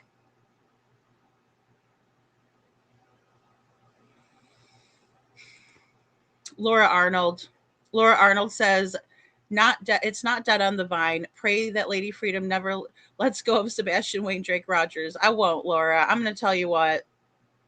We can't. I'm always going to have to talk about other cases. That's what sucks, right? Because, I mean, I know Sebastian's case better than most cases, right? I could just kind of call off the top of my head a lot of details and information about it. I could talk about it all day because I want him to be found. You know, but I understand covering other cases. I do. I'm not faulting her for that. But what I am doing is for you to take out this little piece of Nancy Guthrie's case and not even take the time to highlight this young man or show his flyer. Again, it just makes me sick at my stomach. Laura says, I've been invested since I saw his sweet smile. Seth won't ever let it go till he is home. No, he's not. He's not going to let it go. But he needs people, though, Laura. You know, he can't do it alone. And he should never have to. He should always know that there's going to be a big group of people that care and love him and want to go out and help. You know? Holly says I never paid any mind to her. I love that, Holly, you know? No, they're too, yeah. Witchy, thank you for that too. Excuse me. Yeah, so Son of Sam laws, you know, there are laws in place for people not to be able to monetize off of the crimes they've committed or the horror they've brought to other people's lives. But of course, since, you know, technology has changed, it doesn't cover that. So there is a law. I'm so surprised too. Yeah, I never even thought of it. So I think it's such a worthy and great cause. So it's Dom and Davian's Law, right? And you guys can sign the petition. Oh, wonderful, wonderful, wonderful. Did JC fall and hit her head? I don't know, Choo-Chees. I think she might have. I think she might have had an accident. Hello, JC. We are still looking and advocating for Sebastian, like for real, lady. Exactly. I can't believe she's for real. I really can't. I really can't. Hey, Kylie's nail candy. Good to see ya. I can't believe, she's alluded to the cold case before, but now to say it's dead. Like, what in the world? Put your money where your mouth is, Detroit. As soon as she lets me know when she wants to do this gathering of voices outside the Proudfoot residence, I'll be there. Okay? I'll go and support her cause. But she ain't gonna do it. She's not gonna do it. Right? Valley Gal. Why did a handful of creators, including her, walk at the same time? Do they know something? Thank you, Lady of Freedom and friends, for keeping his name and story alive. And thank you for being here, Valley Gal. Here's the thing. I don't know why people decided. Now, there was a lot of, in the beginning, I mean, people would say it. Like, I just want to say, like, Justin on TikTok, which is now Justin the Nick of Crime. He's a local, and he was very vocal about the fact that he was being harassed and things of that nature. And he's got little kids, right? I talk about it, especially even with my close friends or people that I want to have on the show, like our friend Libra. I'm going to have him up, especially when we do like the Mackenzie Shirilla stuff, because I want him to read Dominic's part on the text messages and things like that. So, but I also have gotten, a lot of people, and they're just worried about me, so they check up and stuff. But you know, it's very scary when people aren't just like, oh, I want to put a face with the name. No, they like want to stalk your life, and they want to go real life, and they do that. And so it's, especially in Sebastian's case, it can be very dangerous. So, I'm always very private about, guests and things like that because of that reason. And I'll tell you, there were many creators that were threatened. And then there's many creators that decided that they wanted more followers, and the way to get more followers and views and things like that is to go and you know say that the photo is a blob and do this and that and the other. um that's those let me tell you this. Those people network so much smarter than we do, though. I have to hand it to them. Because they will get you 4,000 subscribers the first day you're on YouTube, because they told their people to go do it, and they go do it. You know, I mean, it's unbelievable the way that they have so much influence over their audience, right? And I don't want to have that type of an influence on you guys. I want you guys to make up your own minds. I'm not here to tell you how to think. I'm not here to tell you how to feel about a situation, right? Oh yeah, they're little chicken shit for brains liars. Just flat out. So, well, yeah, and the thing is that who helped you build your channel up, Gail? It was Seth Rogers. And then you just, oh, Sebastian's case is dead. Oh, is that why you don't cover it anymore? You only cover the hot cases, I guess, right? Unbelievable. Oh my God, Liberty, that lady was so pissed at me. She was madder than a hornet. Delete your video. Delete it right now. And I'm like, I'm not deleting anything, ma'am, but I understand. I'm sorry. I was trying to be nice to her, but I was like, I am not deleting anything. I'm not, because you can't tell me what to do like that. I have every right to film. I have every right to be here. I have every right to investigate. Why isn't Jennifer Coffindaffer doing that? She is telling us all to go out to the Proudfoot house, and she's not doing it herself. Hey, Andrea. So it's very hypocritical. And again, I just don't even know why she even said anything. So, ugh. And of course, she doesn't have her live, but yeah, I saw you in there, Sandwich. And what I wanted her to know, and what I put in the chat is, Jennifer, I said, Jen, that's not true. We are keeping Sebastian's name out there in case it's not true. His case is not dead on the vine. There are people out here keeping his case out in the public eye. Unlike Jennifer Coffindaffer, she has been on Nancy's case for over the last 100 days, and it's been longer than a couple of weeks since Tony has passed. We don't need to be out in front of the Proudfoot home. Exactly, Jen. Boom. Guys, Tony passed away back in April. You know, Tony is a really good guy.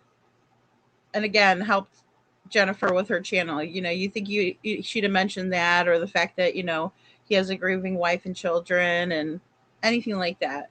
But again, it's all about her and this,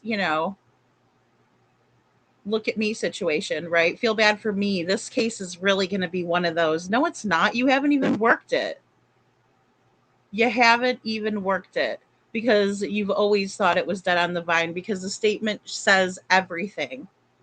Dead on the vine is something that you are saying that happened from jump, right? Because there wasn't enough resources, feasibility, and it was due to neglect.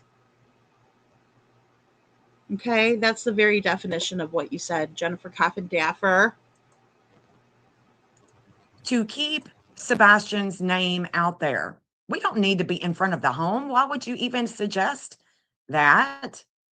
Right? I don't understand. And again, I am saying this, guys, with the most respect. I am not disrespecting Jennifer Coffindaffer, her experience as an FBI professional. I am not dissing any of that. What I am calling out is that is not true. That is not true. We have been talking about Sebastian's case, and we have not stopped. But she has. She has. And this channel promotes another way to investigate this case, the missings cases. Is Porch Guy dead? We will discuss in detail. What does that have anything to do with where Nancy's at? Whether he's alive or deceased? Where is Nancy? That's not even going to get us nowhere. She was talking about streamers, but that's what she is. She's not an FBI agent. She's a streamer. She's a YouTuber. That is what Jennifer, that's what you are, honey. You are just like us. But the difference. You're one of us now, Jennifer Coffindaffer. Oh my goodness, I love Jen so much. She's so funny. She says, "You're one of us, sister." So hate to break it to you, Jennifer Coffindaffer. How about you riddle me this? Why is Sebastian Wayne Drake Rogers on the FBI.gov website listed as a $50,000 reward? Why is that? Why is that? Why does it say /wanted /kidnap /Sebastian Wayne Drake Rogers? Why does it say that? Why don't you explain that to all of us? Because we're nobodies and you're somebody. So explain it. Because you just want us to say, oh, it's just too damn bad that Sebastian's just out there somewhere and he's kidnapped, and well, Nobody's talking about him. That case is dead on the vine. You've got to be shitting me, woman. You've got to be shitting me. I mean, she's just over there jabbering away. But, want. Charlie Brown. Unbelievable. Is that we are keeping Sebastian's name out there. Sebastian's case is not dead on the vine. Okay? No, ma'am, no ham. No, ma'am. The early mornings, a couple of weeks ago, a horrible heart attack that happened to a case that will forever haunt me, how that case ended. And the case hasn't ended. The case has not ended. It is an active investigation. It has not ended, guys. This hurts my heart. Because I'm not the only one that's going to hear this. In fact, this is a part of the dark moon return in Sagittarius, Jennifer Coffindaffer. All right. So, dark moon return. I felt my Lilith rising. I don't know if anybody else felt that. I'm a Sagittarius. I don't know if that's what Jen's talking about or not. But what I'm going to tell you right now is, I was pissed when I heard this. Again, I was so pissed that tears were streaming down because I was so pissed, right? Because again, she forgets that Seth is maybe listening. Maybe he will hear this through the grapevine since she liked grapes so much. Jennifer Coffindaffer makes me sick. Ugh. I mean, I am just ready to spew ugliness because of this lady. And that's me putting it nicely. I'm trying because I do want to keep it in, I want to keep it kosher. It's just very difficult. It really is. And especially when I know so many creators that work their tail off day in and day out.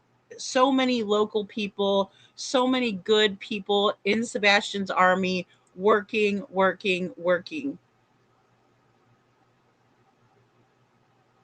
Girl, my Lilith was out today, Chuchi. Like I had the claws out. I was mad because she doesn't know what the hell she's talking about. And she's got all these subscribers listening to her. Okay, yes, bah.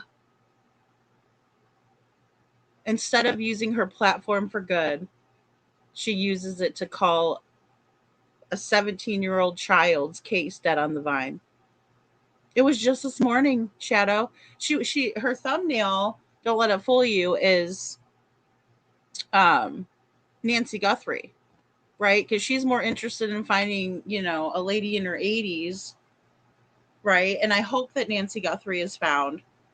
But talk about Sebastian on a platform that you have that was also helped, that his father helped you build. But no, you were only worried about it when you had some personal gain. You were only worried about the case then. And putting your 2 cents in. Hi, true crimers. Let me get my glasses on. Let me talk about Sebastian. What the fuck ever. Seriously. Gag me with a freaking spoon. Something that this channel has been focused on, looking at all of these dates in May, that is leading us to a full moon in Sagittarius. We're looking for Sebastian. We haven't stopped. Sis, we have not stopped looking for this sweet child. We are just not constantly bringing in money for clicks and views on Nancy Guthrie's case. And let me tell you something. I could go live today and I would get more subscribers, more money if I did that. Okay, guys, Jen is not lying. Right? Jen is not lying. I watch a lot of Jen's videos on the replay because I love Jen's content. And I also, it's something completely different, right? It's so different. I learn things and I really appreciate her content, right? And so, because I don't know when Lilith is coming, and she came this morning, and I was like, oh, fuck, here she is, right? Because I don't like to get like that, right? When she says she loves it when we're spicy, right? Like, I don't mind getting spicy, but oh my God, I mean, I was like off the charts, PO'd when I heard this, right? And I'm like, oh, and good thing God was looking out, got me some good sleep last night. Got me a little extra sleep last night because I didn't go live, right? And so, getting me ready for this Lilith to come and knocking at my door, and I'm like, oh, here she is. She's about to possess Lady Freedom. And because I mean, it just does nothing but enrage me to hear this, right? And then to know that Jen's over here, saying, hey, we need to be the people that we want to see out in the world. Like, if we're complaining, then do something. And I think that's such a positive and great message. But then it just, like, again, this is where I got choked up again, right? It was when Jen's talking about, like, hey, we have never stopped looking for this sweet boy. And when I hear that, I see Sebastian's face in my mind's eye.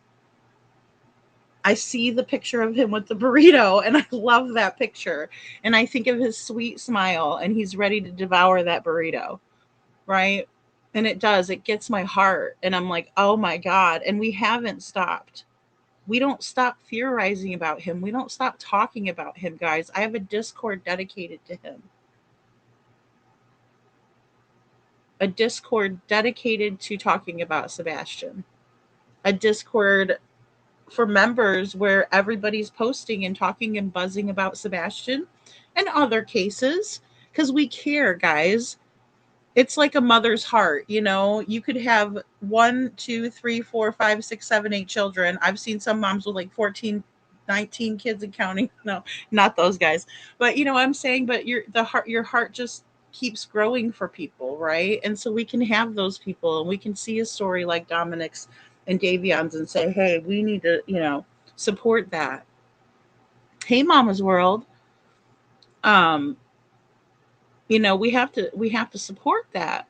And we do. And it's because it makes us feel good, and it's because we see that sweet smile. We see Sebastian's sweet smile. Same thing with little baby Jasper. Like, when I saw Jasper for the first time, oh my God, he's just a little cutie pie, right? Any of these kids, guys, they just get your heart, or these people, their stories. So, it doesn't matter how it gets you, but you keep going with it, and you keep banging that drum to support, because it's everything. It is everything to support finding a missing loved one, right? We hear these parents that come out, like Kyron Horman's mom, Desiree, right? And his father does come out too. But I've always just thought that was amazing. Same thing with Michael Monkey Vaughn's mother. I mean, she's just out there always. She's always advocating for him. Hey, KJ Mack, and also Lover Girl. Good to see you guys. So the least we can do is drop a link in here and talk about it when we're interested. Ew, are you serious, Shadow? Oh my. Oh, Rebecca Haro, please. That's the hola punch in the face, lady. Rebecca Haro pled guilty today and only got 12 years. Wow. So she cut a sweetheart deal, huh? Anybody that could allow a grown man to manhandle a tiny little baby infant to the point that they create major brain damage for that baby or take their life is such a scummy, nasty creature, and I hope she gets everything she deserves in 12 years. Hola, punch in the face. Goodness, that is really gross, isn't it, Detroit? Wow. And that's where sometimes I so did she tell them where Jake put little baby Emmanuel? What did they get in return for that plea? Just the guilty plea?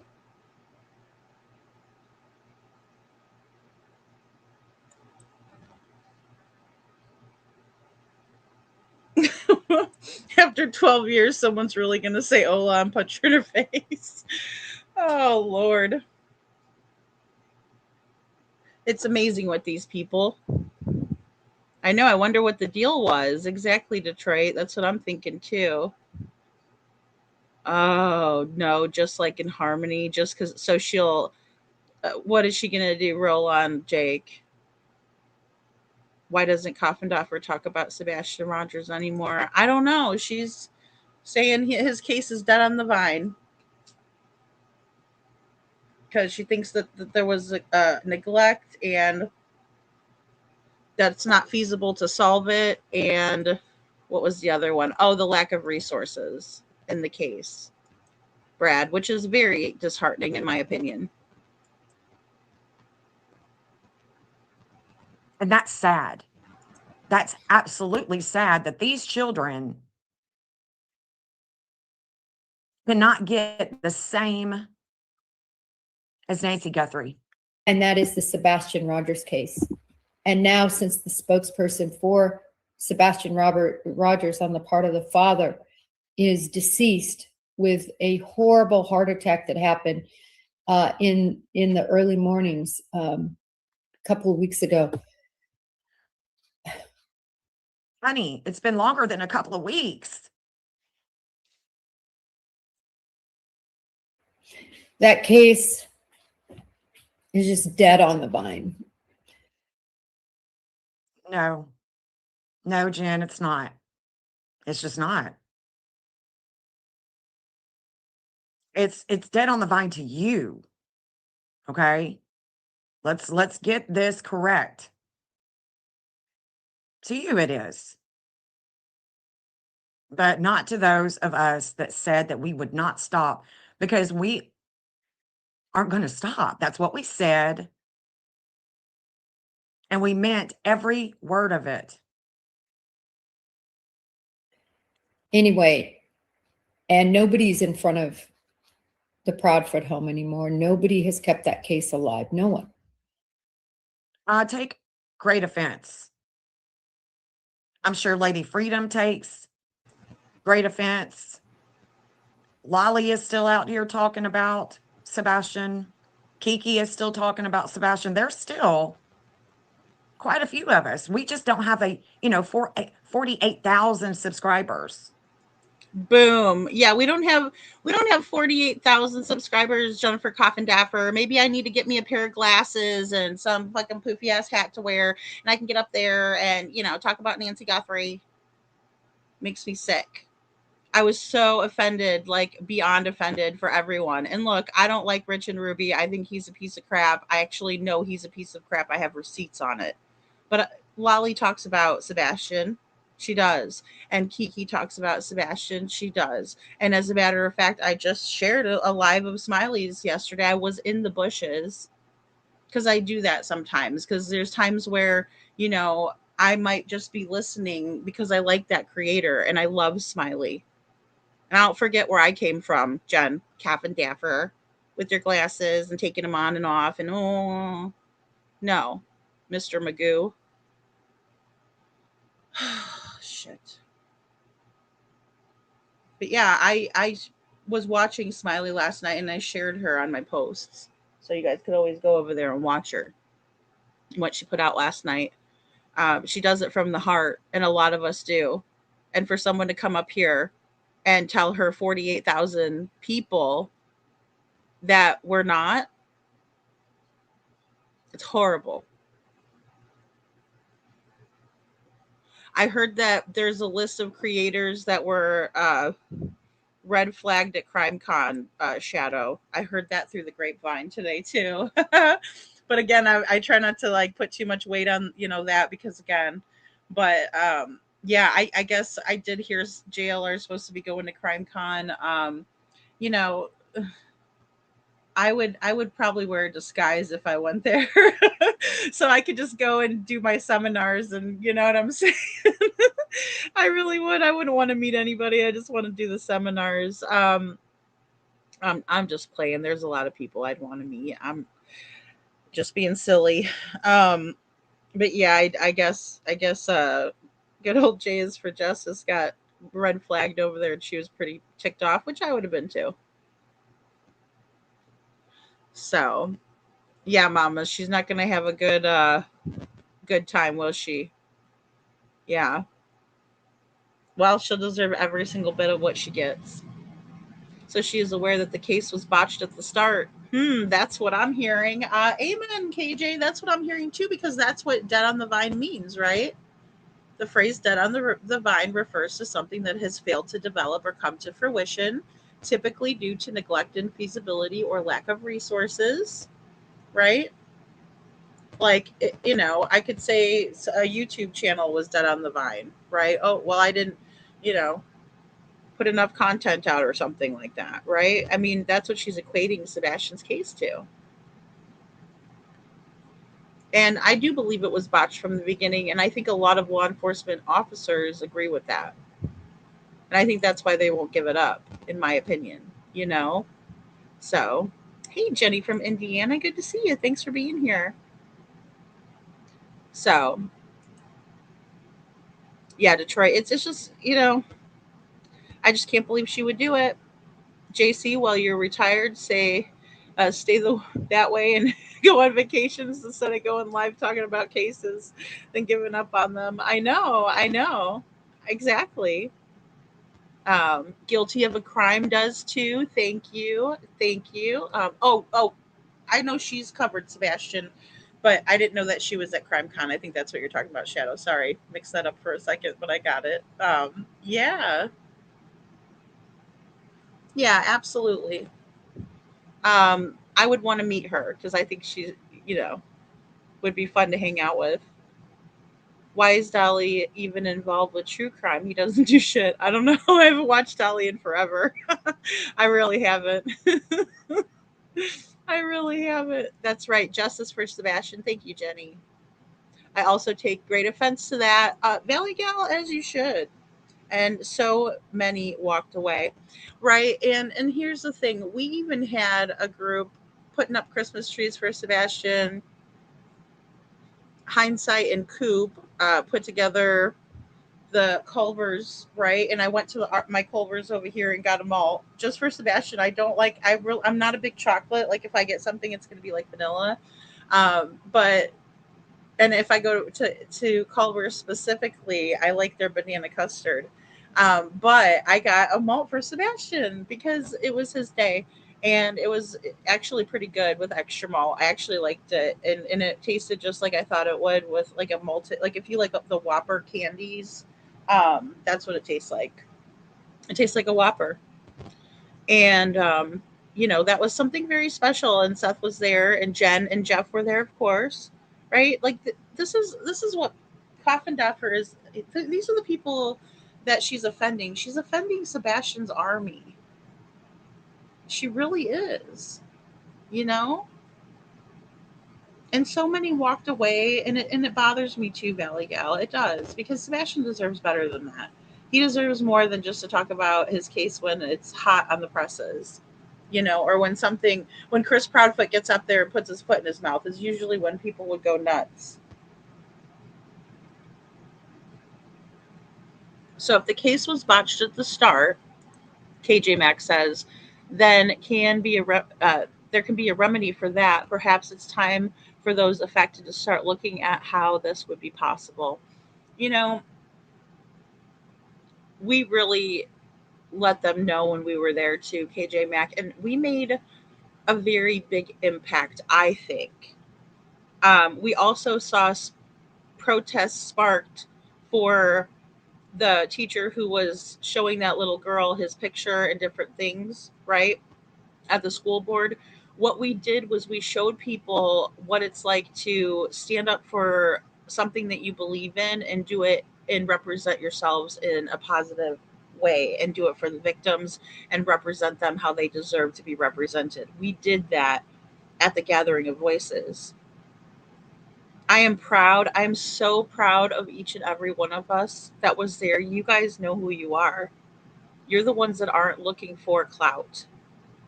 You guys were there because of your heart, because you want Sebastian to be found, because you want answers, right? We want a remedy for a botched investigation, as KJ Mack is pointing out, there were people that were honking and laying on the horn.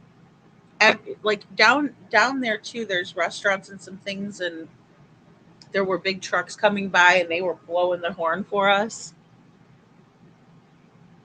for Sebastian. They recognized what we were doing and they wanted to be a part of it. Janet says money is not the root of all evil. The love for money is. Good point, Janet. Yeah, you're spot on with that, girl.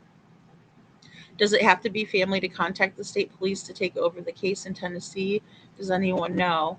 I think that's a good question. I'm not sure, Mama's World, but I think someone else needs to step in and put some more resources towards it.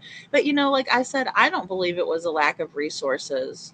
I really don't, because they did everything. And guys, look, I know that a lot of us don't support Crabtree or SF, but they've also been doing stuff, some things as well, right? We can see the Caltopo map. Yeah, Steve Fisher is the one that made that. He can add to it and take away from it, do whatever he wants with it, right? So, I mean, again, I have to consider the source, but Crabtree was actively looking for Sebastian as well, right? There are people that were out there looking for Sebastian actively. I don't know about Terry Lynn. I will say, like, when I was out there in the woods, I couldn't live stream and actually search, right? Because you're not paying attention to searching. You're paying attention to the chat. It's there's a lot going on, and you also have to be in a tight grid in order to find what you're looking for. And so it's anybody that's doing stuff like that, I mean, unless they have someone else filming for them. Like, I could have probably enlisted some help from some people, and you guys probably would have hold my phone for me and stuff. But but then again, we would have been taking eyes away from Sebastian and really looking for him. Detroit says, so why doesn't she use her resources to help instead of flapping her jaws with nothing burgers and speculation? Not a joke, JC. Right. I mean, and that's the thing. And I think a big shift occurred in Jennifer Coffindaffer, and I'm not saying anything bad about Doug Bishop. I'm not. But when she had Doug Bishop on the show, she absolutely changed her tune after that as well. So, but I couldn't believe, I could not believe that,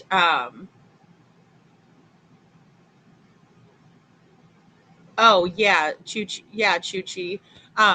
Please drop Seth's link. If you want to be a walking billboard for Sebastian, get a t-shirt. Get a t-shirt, guys.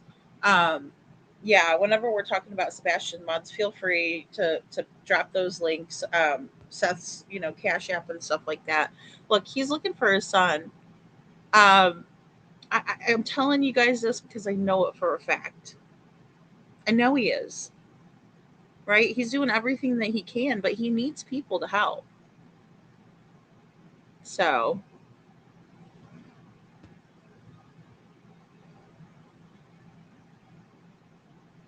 yeah, she is clueless, Laura. And thank you for being here, Laura. Yeah, Mob Crew has done a bunch of lives on Sebastian. Mob Crew, and again, that's another slap in the face, in my opinion, because what was it, around Christmas time that they were doing this bit with the cemetery and looking into it and doing the ground penetrating radar? I mean, for crying out loud, everybody's actively looking for Sebastian. They checkmarked that place where they thought that there was activity going on, right? And they checked it off the list. That's what we need to do. We need to do it and be organized with it, and work together. But I'm glad they got that checked off. But she didn't mention that. And then after that, we did the gathering. That was 2 months later, right, on the anniversary. So, like, January, February. But everybody was still all talking about Sebastian. I was putting out videos like mad. Hindsight and Coop again. They just did a freaking Carfax on Katie in January, right? It was sometime around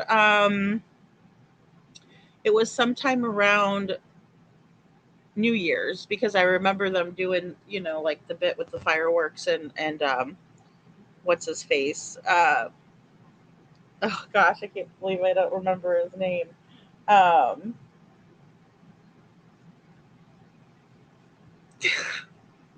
Leonardo DiCaprio. There we go. They had him, and he was doing the thing from the movie or whatever. The guy they got to the Nina interview. What happened? Why did he walk? Heard he is running for office. So many questions, in my opinion. Yeah. So that was Trev time. So Trev time was like a really big. Well, and he had that huge interview with Nina, right? Um, which is no longer up. Um, and with Trevor Lee, I think he was involved with Chloe Pi, and then there was some issues there. I'm not 100% what happened. I wasn't there. I wasn't involved, but I will say that I think it was unfortunate what happened. And again, if I was Seth, I wouldn't trust a soul. The state police in Tennessee only really does things involving cars. Oh, gotcha, Liberty. Thank you. I'd like if Jacob to go into details from the LE FBI perspective and outline play by play how this case was mishandled. It's time to spot. That's right, KJ. That was right. It's time to put in the spotlight and excuse me. It's time the spotlight is held on that to keep Sebastian in the forefront. And I talked about that earlier today with Jen, keeping Sebastian in the forefront, how it's important, and how Jennifer Coffindaffer could have really highlighted all of the creators that are still keeping Sebastian in the spotlight, in the forefront, and not themselves, and not this new case that's hot that everybody wants to hear about. Look, I mean, I could equate that to Mackenzie Shirilla right now. I mean, it's just blowing up everywhere, right? But we're going to take the time to talk about this. We're going to take the time to talk about that. We're going to continue on. We keep going and we stay positive and we hashtag keep the faith. I mean, I don't even know how to explain it. It's like she just took a little kid's balloon and intentionally popped it in front of him. Like, it's so, what she did was so evil. What she's saying is absolutely evil, in my opinion. I'm sorry, but I'm not sorry at all, actually. Not sorry at all. You have all these people, little Miss Sharon, another person that always talks about Sebastian's case, is always keeping his name alive in the Discord. Mods dropping his link all the time. Share Sebastian's flyer. You know what the great part about covering other cases is too, is that you have more people that have never heard about certain cases, that you can always highlight that, right? So, for instance, when I started talking about Devlin Tate, I would start out with Sebastian Rogers, and then I would talk about Devlin Tate because I've already have, 64 people in here, say like how we have right now.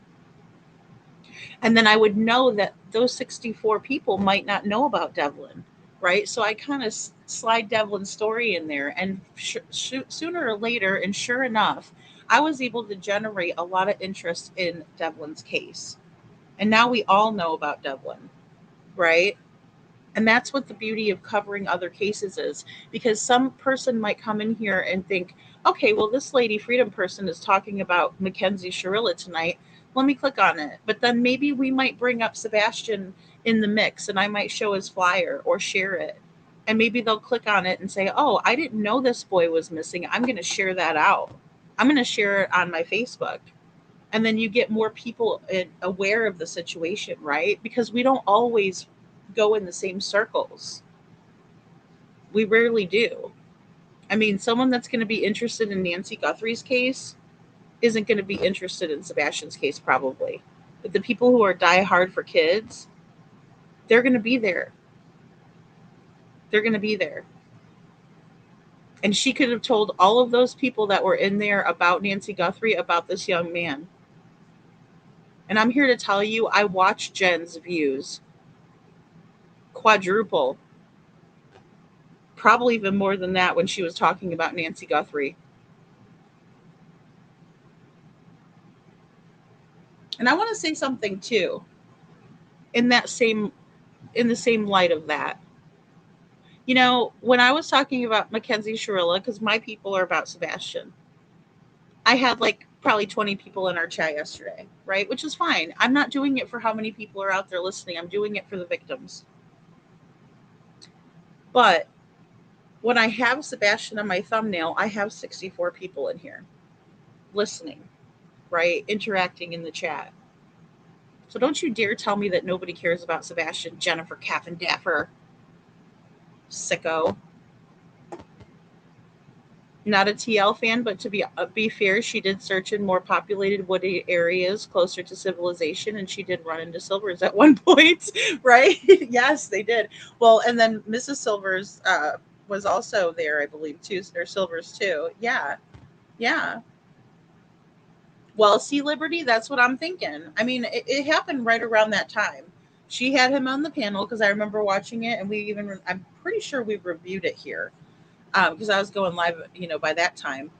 And that was when she started flip flopping. So that makes a lot of sense, and we got to look at that too. Chris and Katie are very manipulative people. And Katie almost had me going a couple of times. She really did, guys.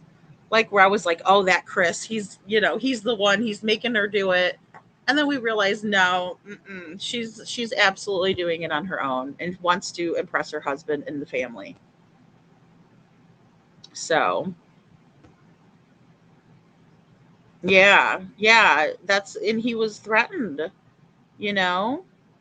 TL was on the news. Are you kidding me?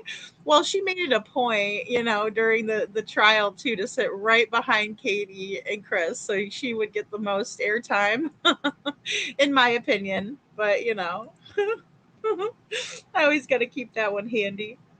They need to take KP and CP in again and do a good old fashioned police interrogation. They also need to bring in every single person that was there that weekend, in my opinion. I think so too.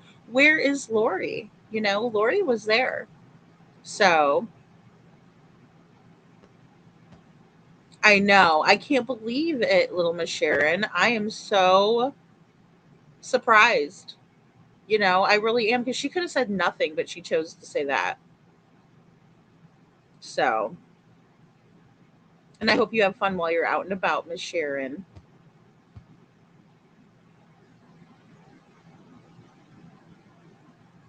Thank you, Mama's World. I need to get to my emails. I am so behind. I am so behind. So I'm gonna go ahead. I can see I'm a little bit behind in chat.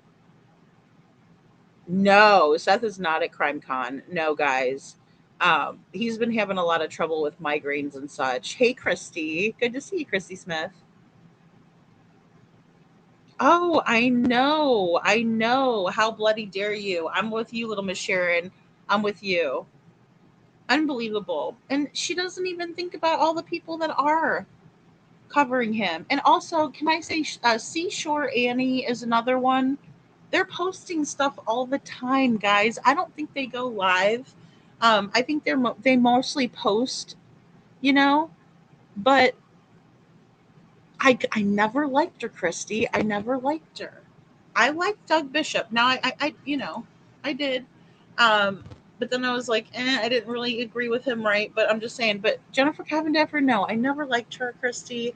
And but I'm always gonna support those who support Sebastian, right? And I want to support Seth and that sort of thing, right? Because I'm not going to be like, well, I can't believe he, if I think that, I'm probably going to keep it to myself, and that's just because I know he's doing the best he can, and I would get the help from everybody. I would do anything I could to find my kid, and that's what Seth is doing. So, I gave her the benefit of the doubt, and ugh. Dolly still talks about Sebastian. Dolly We actually does. still talk about Summer. These kids deserve us to be what we want to see.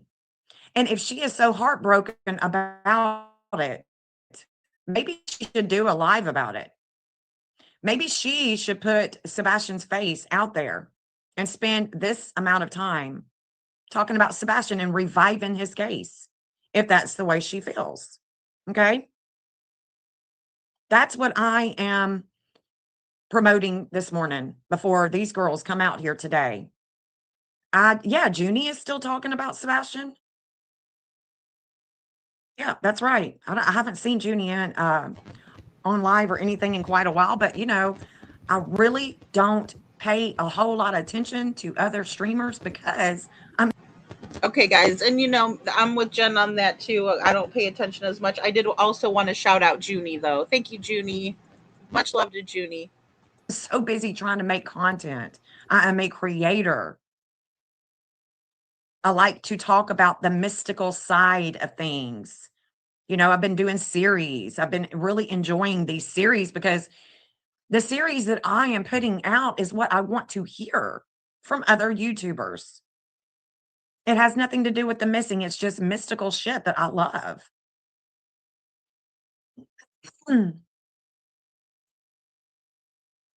She just did. Yeah, she just did not have to say, but she's not following a script. I get that we make mistakes sometimes when we are speaking. You're not scripted. She made a mistake.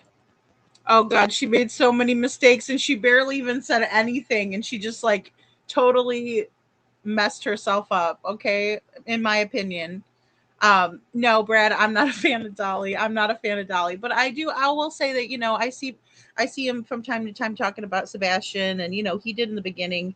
And again, hey, everybody can talk about who they want to. Everybody can watch who they want when they want, whatever. I'm not here to tell you guys stuff like that, but it's just disheartening. And, I'm just like, how can you say that when, again, just last night, and it made me want to go and take inventory of everybody that was talking about Sebastian and just throw it back in her face, to be honest, because she's talking out of her ass, in my opinion. And guys, nobody needs to be going in front of, and please know that I was joking, but if she's going to be the one to put on that spectacle outside of Chris and Katie's house, I guess I'll show up for it. But in no way do I endorse that behavior or think that we should be doing that, right? What's that going to do besides piss Chris off? And he'd be right to be pissed. I wouldn't want a bunch of people coming outside my house either. I mean, I understand I don't have a missing child and stuff. It's a little different, but well, he really got me when I heard him say I need a kid to go missing in Hawaii or something like that. Someone sent me that clip and I was like, oh, that's sleazy. So, but yeah, and I also don't like to get into their relationship. But I did feel bad for PJ because I know that that cretin, that stalker that likes to stalk everybody and has a bunch of ROs against him. I know that he was going after her, so I did I did say something nice to her on a post. Because again, I don't hate anybody. I really don't. I don't hate anybody. I'm just here to talk about the true crime cases, and if somebody's going to act a fool, I'll point it out and laugh, and we'll have a good poke fun at it, and we move on. And I'm not calling out the mistake as much as I am saying, hey, Jen, it's not dead on the vine. His case is active. We are still talking about him. We are actually still looking for him. If she was paying attention, she would know that there has been searches for Sebastian. Yes, Smiley is still talking about Sebastian. She is just so busy, wrapped up in the Nancy Guthrie case, that she doesn't see anything else that's going on out here in the YouTube streets. We don't need to be out in front of the Proudfoot home. My God. We're going to find Sebastian there? No. We're going to create a lot of drama, unnecessary drama out in front of the house? Absolutely. Absolutely. Guys, we watched Bullhorn Betty get arrested for being at Sebastian's vigil. She wasn't even anywhere near the Proudfoot residence. And it's like, why would you tell people and suggest that people do that. That is wild to me, okay? Like, I can't believe that she's telling people to do that, and she's an ex-FBI agent, you know? And I'll tell you what, Bullhorn Betty, she just simply was putting flyers up in their neighborhood, right? Like, nothing wrong with what she did whatsoever, and she was doing it in the heat in June, and they were following her around. So Cheryl doesn't even think it's their house anymore.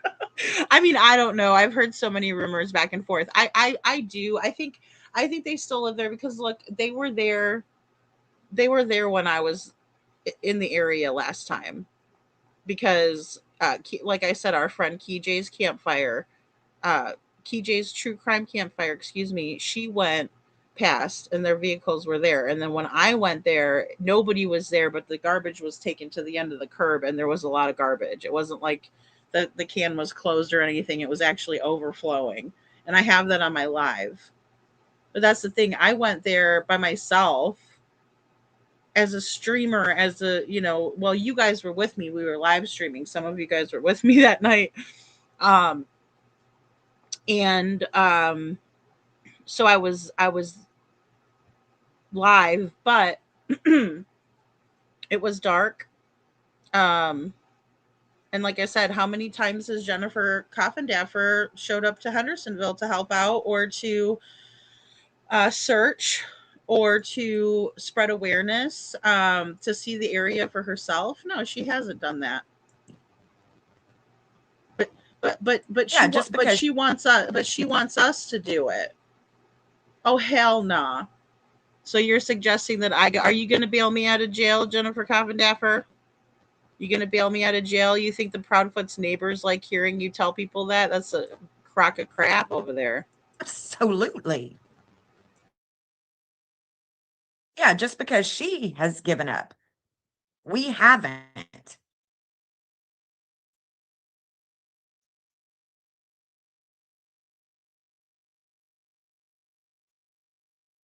I mean, and as far as the Nancy Guthrie case, these people are so far out in left field, they don't even know. I'm sorry, but they just don't, they have no clue. They have yet to begin really asking the correct questions here. Talking about streamers and YouTubers, and that's exactly what she is. She's a YouTuber. She's not a professional anymore. She is a YouTuber. She's not an FBI agent.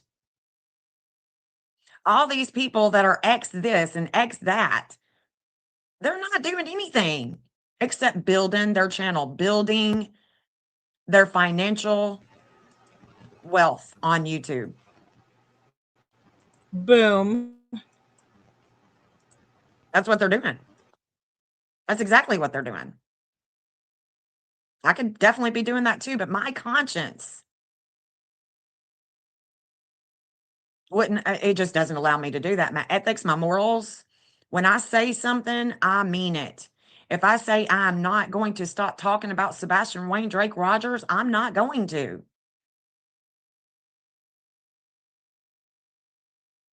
The money is right in my face.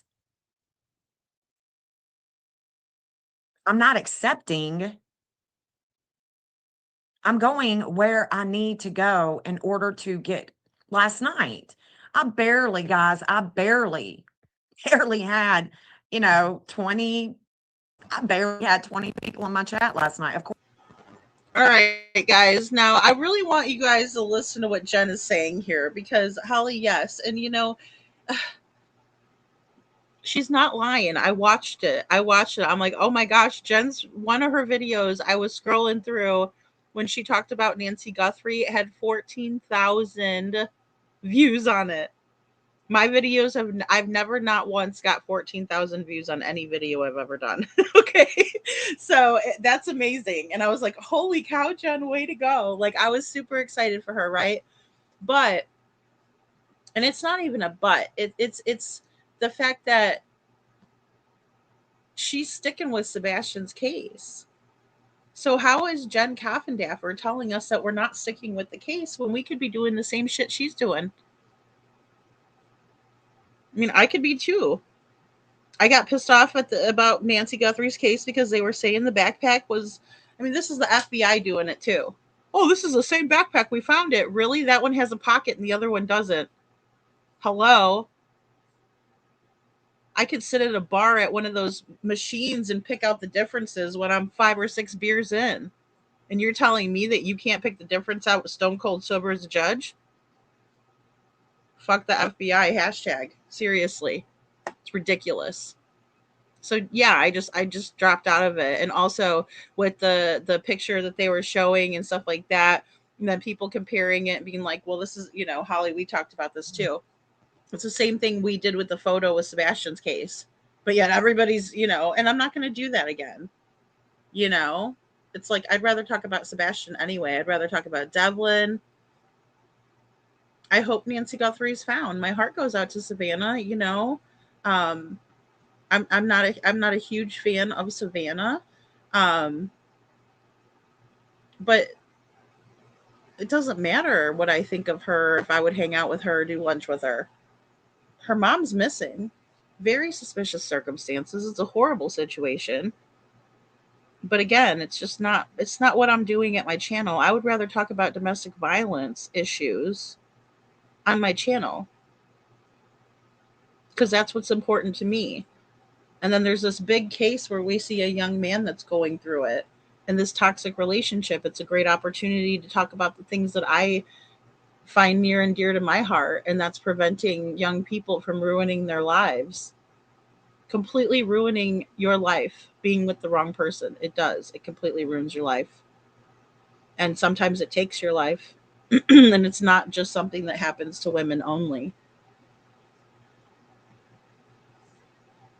I've heard a lot of misconduct, a lot of misconduct, Brad, on Jennifer Coffindaffer's part when it comes to the Karen Reed case. So, oh no, Detroit. Oh my goodness, I want to come over and swim. JC needs to stay in her own lane, Holly. Yeah, she does. She reminds me of an older dude going over his high school glory days. Oh my gosh, Holly, that's so spot on. Oh my gosh. I couldn't handle watching her unless she was covering Sebastian, I'll be honest. But again, I was there to support it. Like, it's just like anyone that I hear is talking about Sebastian, I'm going to go over there and take a little gander. I can't help it. And a lot of it too is because I feel, protective of him, of Sebastian's case, and it's not like, oh, I'm the only one that knows it and, whatever. No, it's not that. It's just that I'm just protective. Like, I hate when people are putting out shit and rumors and bull crap and this and that. It drives me bananas because there's no room for it. Why don't we theorize together? Why don't we put something plausible together instead of making shit up as we go? Why don't we try to find the truth out? Because that's going to bring us closer to finding him, So, yes, Witchy. I think that's the one. Chuchi sent me that one. Yeah, Witchy Mama.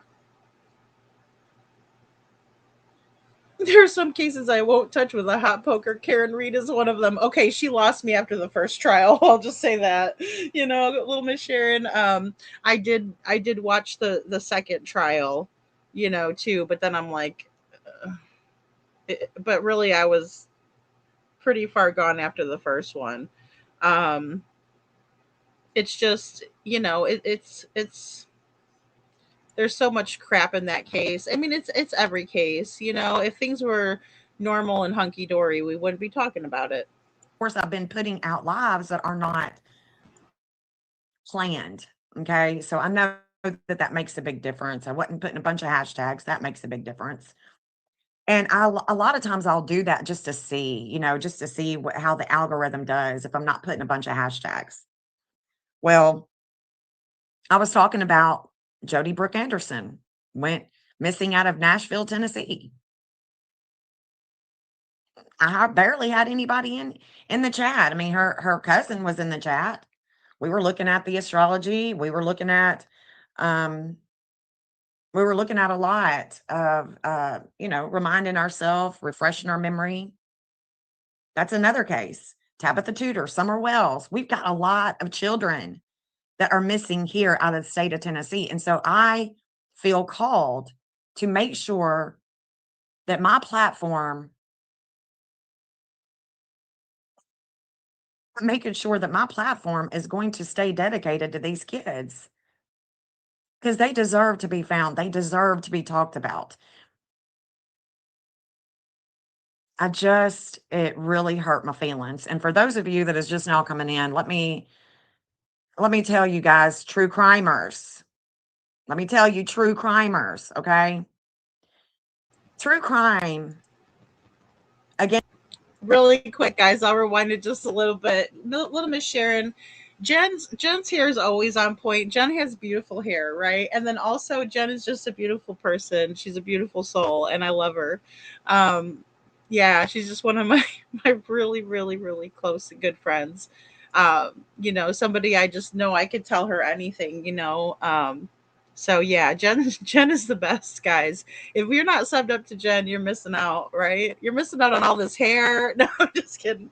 We love her. All right. Let me just back it up a little bit because she's about to speak some truth here. We'll put it to 17. Let me tell you guys, true crimers. Let me tell you, true crimers, okay? True crime against our children is pertinent. Against our children, it's pertinent. Sebastian doesn't come from a wealthy family, not a high profile person. And it's sad that we can't continuously keep the focus on Sebastian. We don't know if he's deceased. We don't know if he is at, if he ended up in the new construction. We don't know if he is out of school. We are looking for Sebastian. Just because we don't hear Seth Rogers on the channels doesn't mean that he is still not looking for Sebastian. And if he were in here, he'll tell you. He could tell you all the different conversations that he has been having with people as he is looking for his son. He has not stopped. Just because you don't see him on platforms, just because you are not seeing him on live, does not mean that he has stopped looking for his son. Boom. And you know what? Why should he? Why should he go on your freaking channel when you're going to, build it off of his back and then never talk about his son again? And if you are going to talk about it, his case even, because she really didn't even talk about Sebastian, show his picture, nothing, drop his flyer, nothing. But she's saying negative shit about the case. She's not even being positive and saying, hey, let's continue on. I know you guys are here for Nancy Guthrie, but this is Sebastian Rogers, and this case is really dear to me because of the way that things went in this case. It just, something isn't right. She didn't say that. She said, "Oh, I'm going to be haunted by this case." Bullshit. Dead on the vine.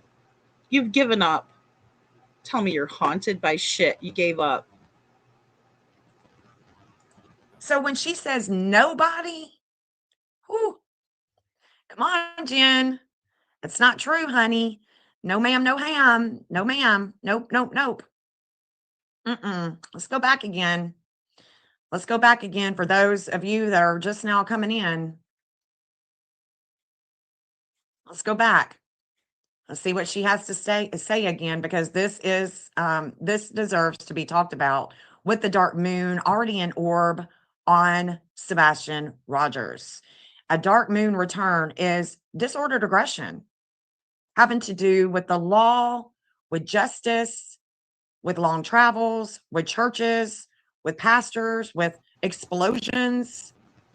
And how can she say that she is about the missing, or that she is about anybody or thing for having to do with justice, when she says something like this to her 48,000 viewers. With flight, we could just keep on going on and on and on about the Sag energy. And it's going to be going full in Sag and Sebastian's first house. It's all about his life path. Ended. And that is the Sebastian Rogers case. And now, since the spokesperson for caveat this by saying, streamers bring focus on cases and help them not to die. I'll call your attention to a case that will forever haunt me, how that case ended. And that is the Sebastian Rogers case. And now, since the spokesperson for his case is not over. His case is not over. Quit spreading misinformations and flat out lying to your 48,000 subscribers. His case is still classified as an active and ongoing investigation. Jennifer Coffindaffer.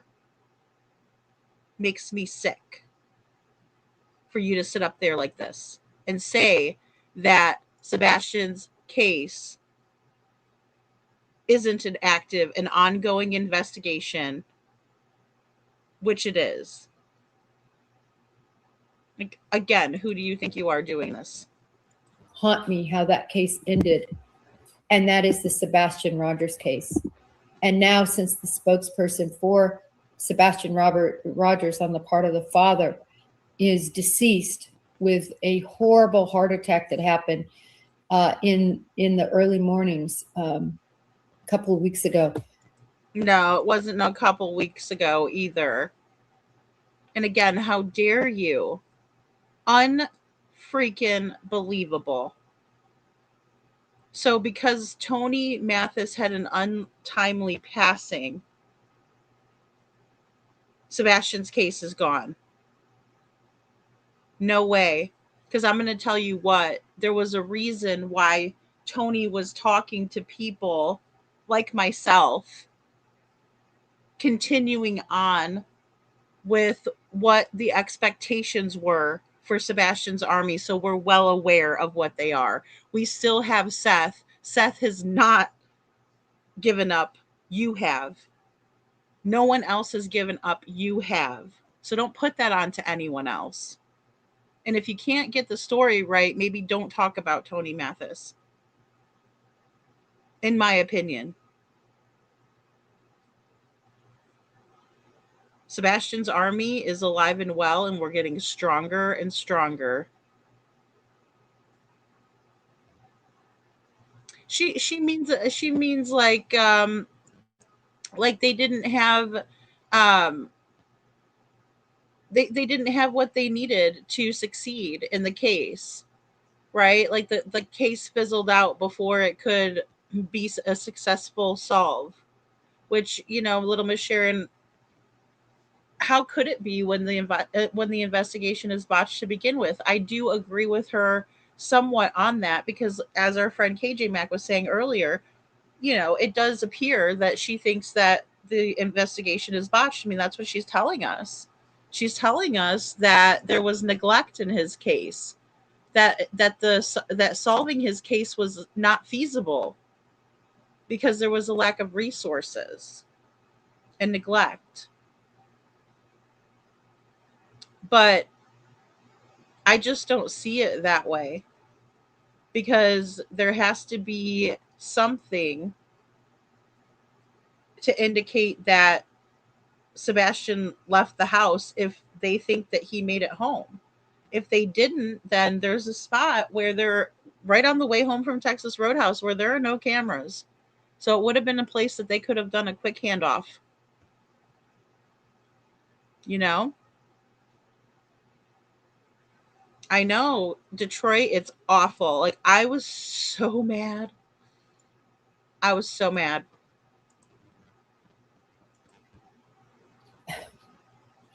That case is just dead on the vine. Okay, again, the case is just dead on the vine. Go. That case is just dead on the vine. Anyway, and nobody's in front of the Proudfoot home anymore. Nobody has kept that case alive. No one.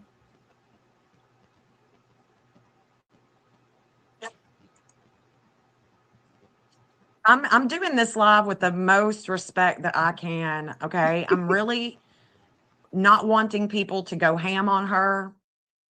I just wanted to have a discussion on my channel, Astrology for Mystics, that looks for the missing in another innovative way to investigate. And if these investigators had any inkling of what I could do to help them find the missing, maybe they would get on board. Because look, the maps that I create for the missing work best with the information that the law enforcement and the family know. They work best. I work by myself, not with the information that the law enforcement knows. Obviously, Seth and I have been working to find his son. He is open to working with anyone that can help him find Sebastian.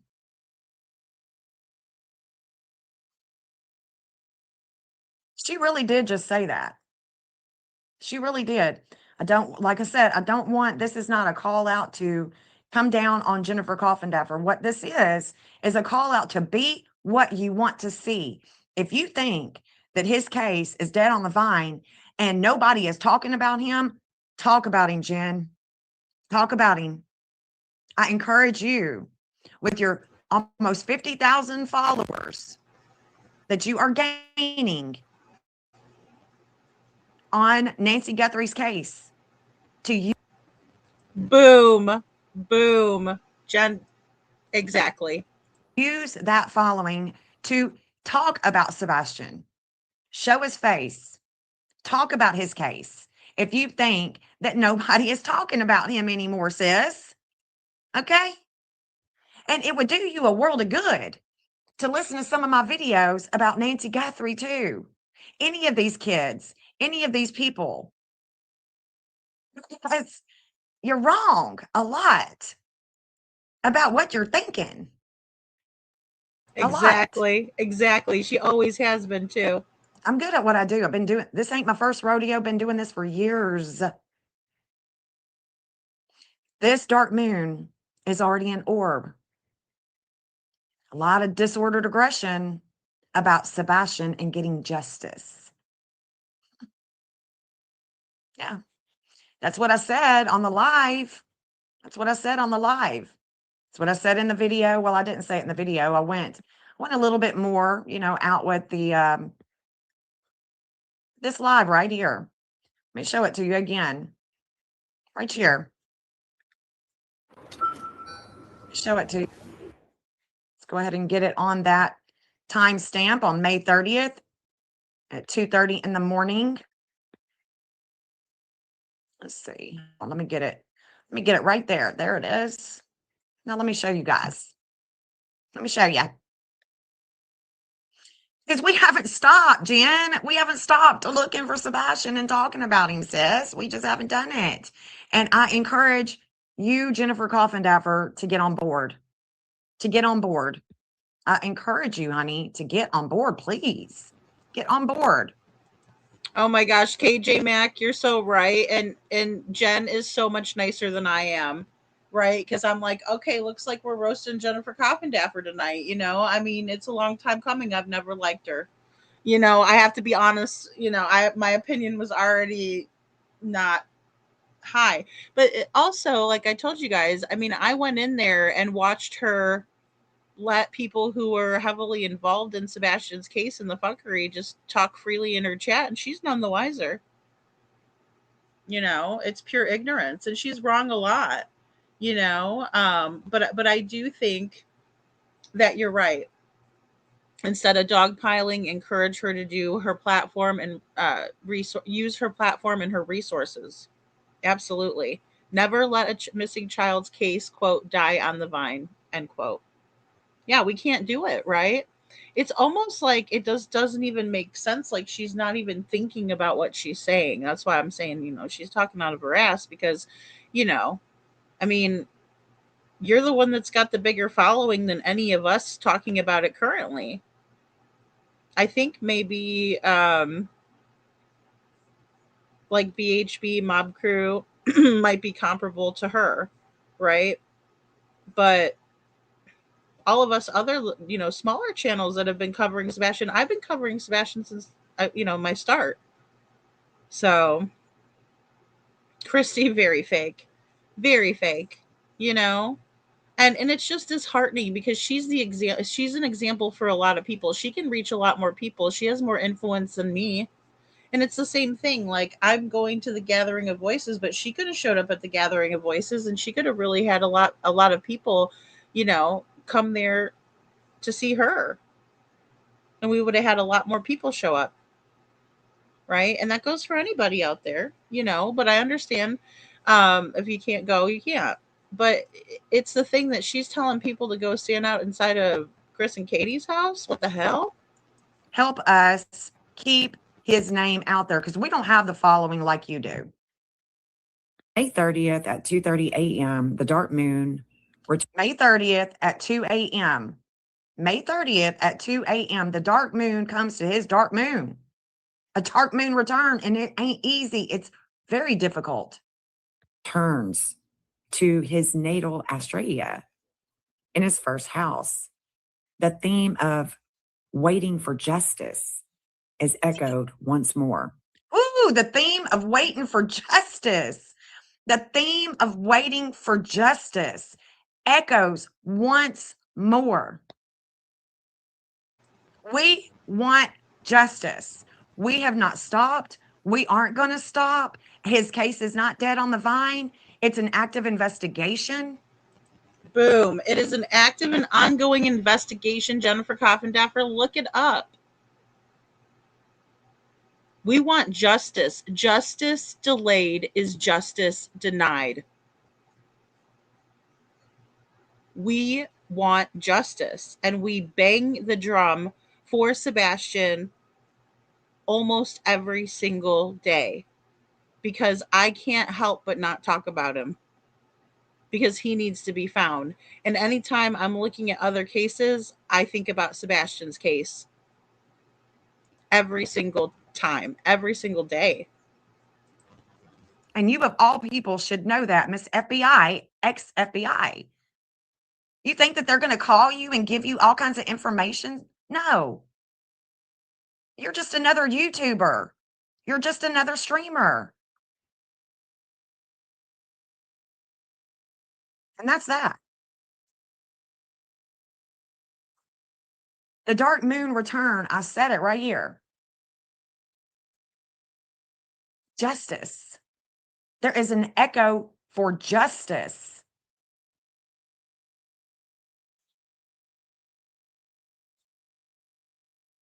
Both can be true. Just because you don't have your desk job and a contributor at best on mainstream does not make you a parent of a missing child, period.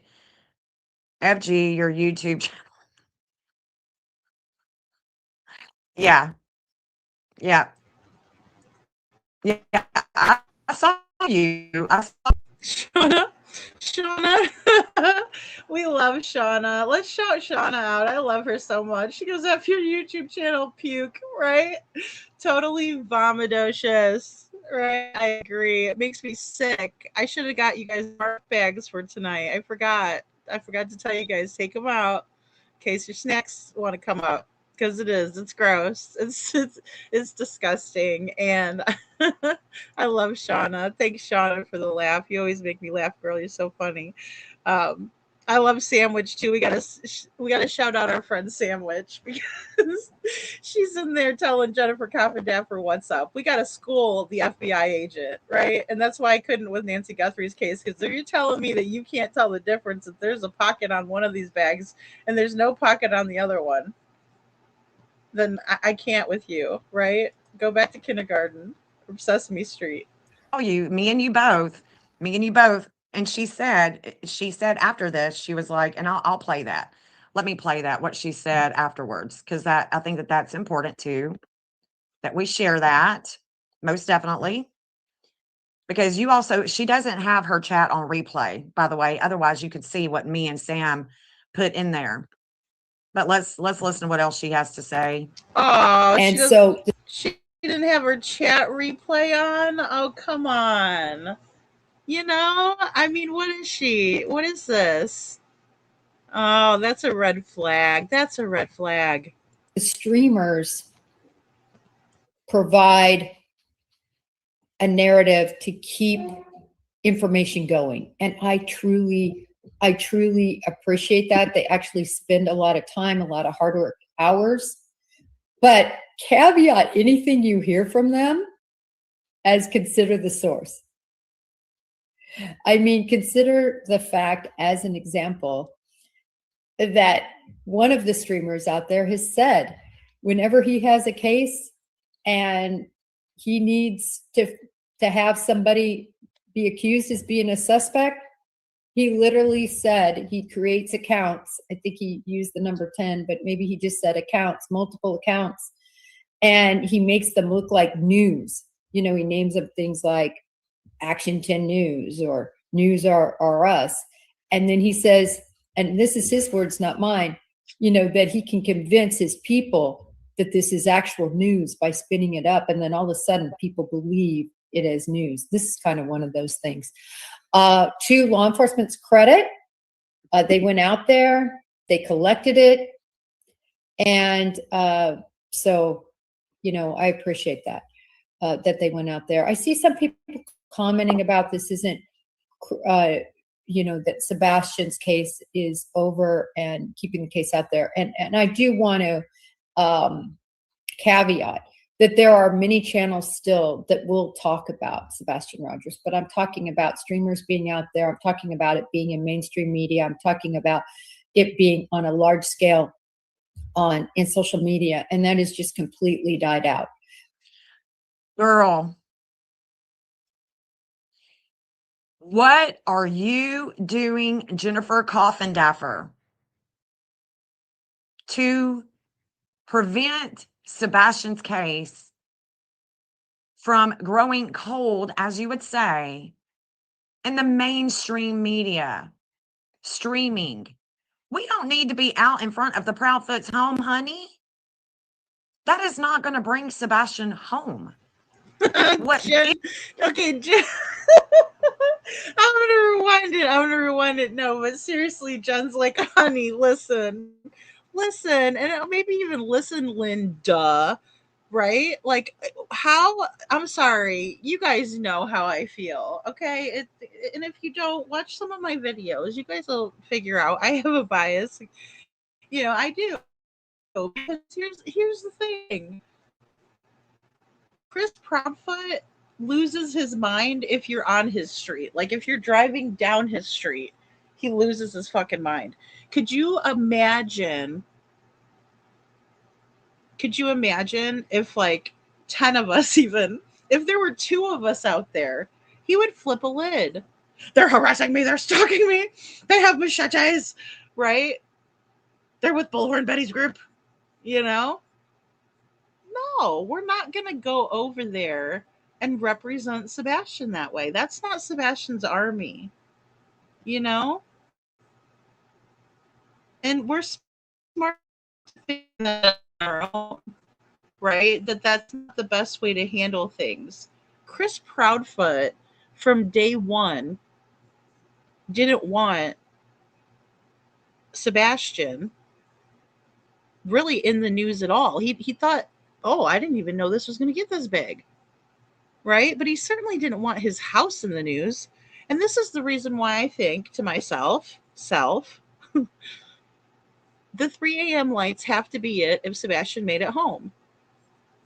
The car in the neighborhood, right? And the 3 a.m. lights. Because there's no other goings on in the neighborhood. And then I think to myself, well, why would they attract attention to their home unless it was to carry out the act of sending Sebastian off somewhere, to abducting him, kidnapping me? FBI thinks he's kidnapped, $50,000 reward. Don't take it from me. Go on, Sebastian. Go on the website for the most wanted. America's Most Wanted got involved because Sebastian's the most on the most wanted list. Here, real quick, because I always have him up on my in my back here, not my back studio, but in the tabs that I have open, because I'll drop the link too. My mods are always great about dropping the links now, and I so appreciate you guys. I really couldn't ask for a better group. I really appreciate you guys. But I always have Sebastian up here, back here, so I can pull up his missing flyer and post it. He's most wanted.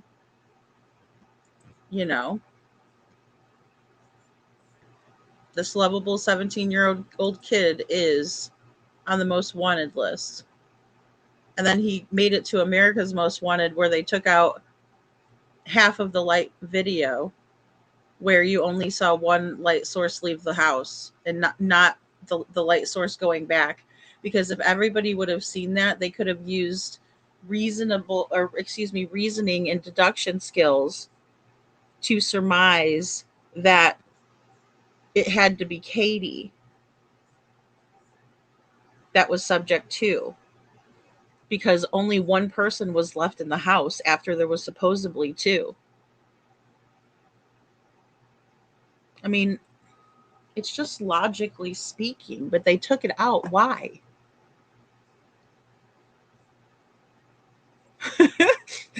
I love you, Detroit. Ain't no shame in our game. That's right. Detroit, we're trying to stay on the right side of history on these things, right? To quote, our friend Justin, but it's like we need to stay on the right side of things, right? That way we're fighting for the good fight. If we're going to fight, let's fight the good fight. CP must love Jen Koff. Say in this case is dead on the vine. Oh my God. You just gave me a sick feeling in my stomach, little Miss Sharon. Oh, you're so right, though. Ooh, the truth hurts. Oh, my God. But then in the same breath, he's going to be pissed off as hell. It's a good point, though. He's going to be pissed as hell.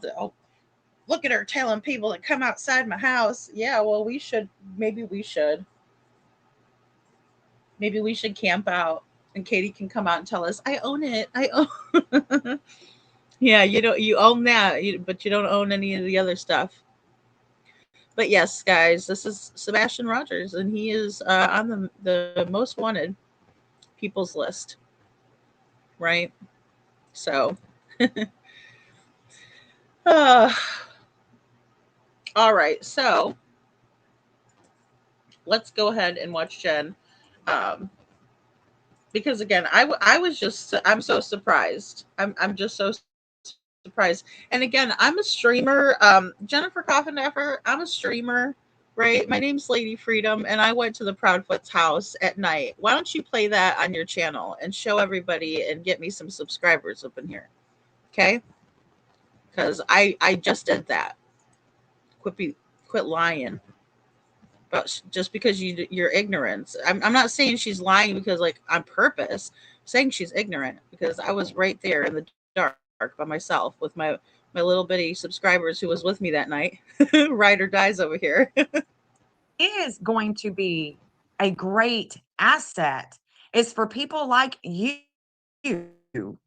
with your big channel that's growing to keep Sebastian's name out there. So I am encouraging anybody and everybody that has a big following, because I don't. Lady Freedom doesn't. I love you so much, Jen.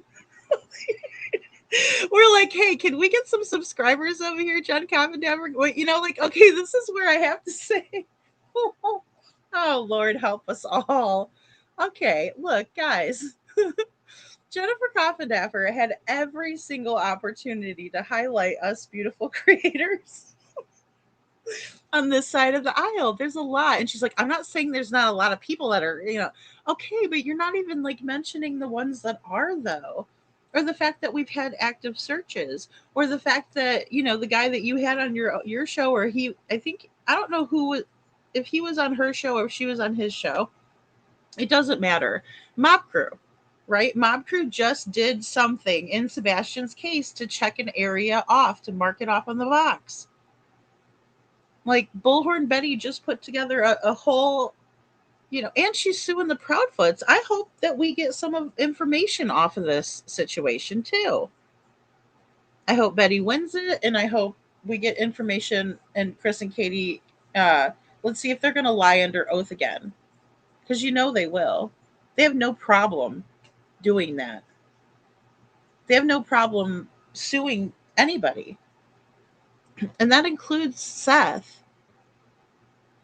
It's disgusting, guys.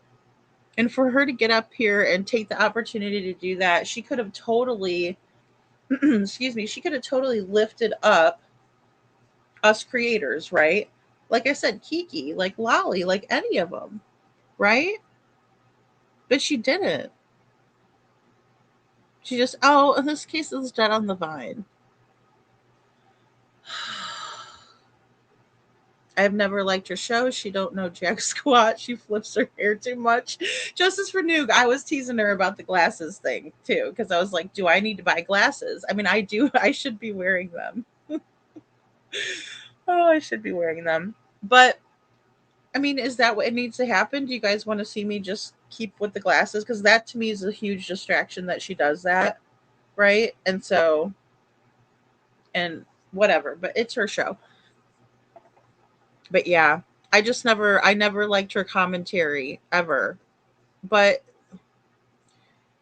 in the YouTube world, it's good to network with people, right? And if Jennifer Coffindaffer had just come out with her channel, right, which she did, and I'm Tony, and I'm a spokesperson for Sebastian's Army, I'm going to recommend a relationship with Jennifer Coffindaffer. She is an FBI agent of 25 years, retired, right? So why wouldn't I? But she's got to be tough. You can't just be this is what I'm talking about with Sebastian's Army, guys. It's not for the faint of heart.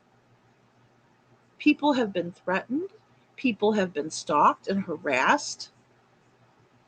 If you're not willing to walk with Seth, it's going to be somebody that's going to flip, right? And it shows more. It says more about how weak they are than it does about how weak Sebastian's Army is. And when she wants to play it off like just because Tony passed away, Sebastian's Army isn't going to keep going through Seth, she's sadly mistaken, because all of his other friends are there to help him. We're all here for him. So we got Seth. Don't worry about it, Jennifer Coffindaffer. God, she makes me mad. She is really this is vile. I'm sorry, it's vile. It's foul. Keep his name out there. Otherwise, you aren't helping. You are a YouTuber, a streamer. That's a good question. That's a very good question. Any word on an age progression photo for Sebastian?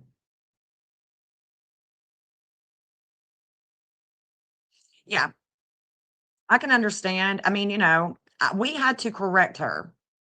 Had we not corrected her, that would have been just the statement.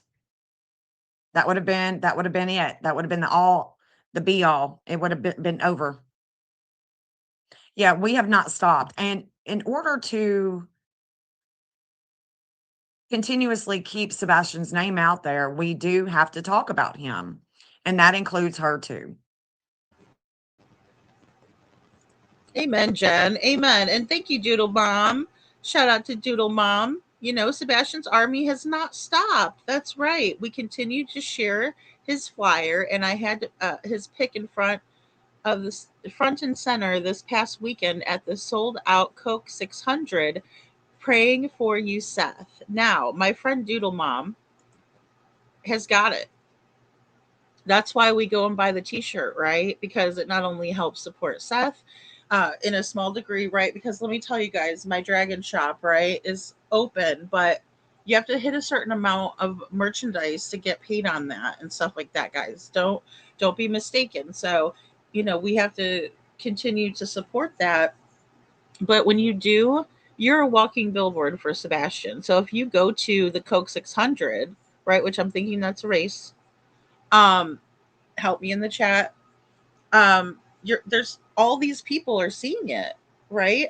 The car magnet that I got when I travel and I go far distances. I mean, Sebastian was sitting on a very busy street for a whole week, right? And people were driving by and seeing him. Oh, really? Tennessee missing? Right? Not everybody's going to see it, but when you're stopped at a gas station and somebody's pumping next to you, they could be from, they could be whoever. They could be from California. Oh, wow, that little boy's missing. Right? You're standing in line. Think about it. You're standing in line at the grocery store, and there's Sebastian's missing photo or missing flyer, excuse me. You don't have to hand it out. You don't have to give it to somebody, but those are always good too. We need to do that. There's so much more we could be doing, guys. And for her to not bang that drum, I guess that's what's the most disappointing thing to me again too. She has a huge platform, and she could be saying, guys, don't ever give up hope. Keep on with those flyers. It's so easy to do. And I can't believe she didn't. I cannot believe it. But here it is. We haven't stopped. We continue to share his flyers. Yep. Sold out. Wow. Yeah, prayers for Seth. Yeah. Yep. Welcome to the side. Yeah, she's not preventing it. She's not doing anything to be a part of the solution. If there's a problem and you're I'm sorry, I gotta go back a little bit. Hold on, guys. We're gonna read Shauna. We're gonna read Shauna's comment. She's so funny. Hold on, let's get back a little bit. Yeah. Okay. Well, she just went to the darker realm of YouTube. Welcome to that side, Jay Koff. Whatever makes that money, honey. Oh, snap, Shauna. She's not preventing shit. She's the shit. Oh my god. Damn, Shauna. Shauna's so awesome. Okay. That's freaking hilarious right there. I second that, third that, all of it. Look at that. Money talks, little flying money symbols. Mm. Mm. I mean, when I tell you, I was so mad. I've calmed down a lot, right? And then listening to Jen has a calming voice, right? And then I'm listening to her say we have to carry ourselves to a higher standard. And then here we are at night court, and I'm like, well, I could swear in night court though. See, I love Shauna. This is the thing. It was so unexpected. It was so unexpected. And I'm just glad it came to light. Yep. Welcome to the side. Yeah, she's not preventing it. She's not doing anything to be a part of the solution. If there's a problem and you're feeling so disconnected and so heartbroken, Jen, talk about him more than just than this what you're putting in here. So I don't want that to happen to the Nancy Guthrie case. And I always am astonished that every time I go to do a live, there's so much to talk about. I don't want that to happen to Sebastian's, but people like you that have these big channels aren't helping. Not helping at all. Like I said, I was talking about Jody Brooke Anderson last night, went missing out of Nashville, Tennessee in 2017. Barely had anybody in the chat. But her, you take somebody that's got a big platform. That's what we need. So be what you want to see, Jennifer Coffindaffer. dead on behind my ass.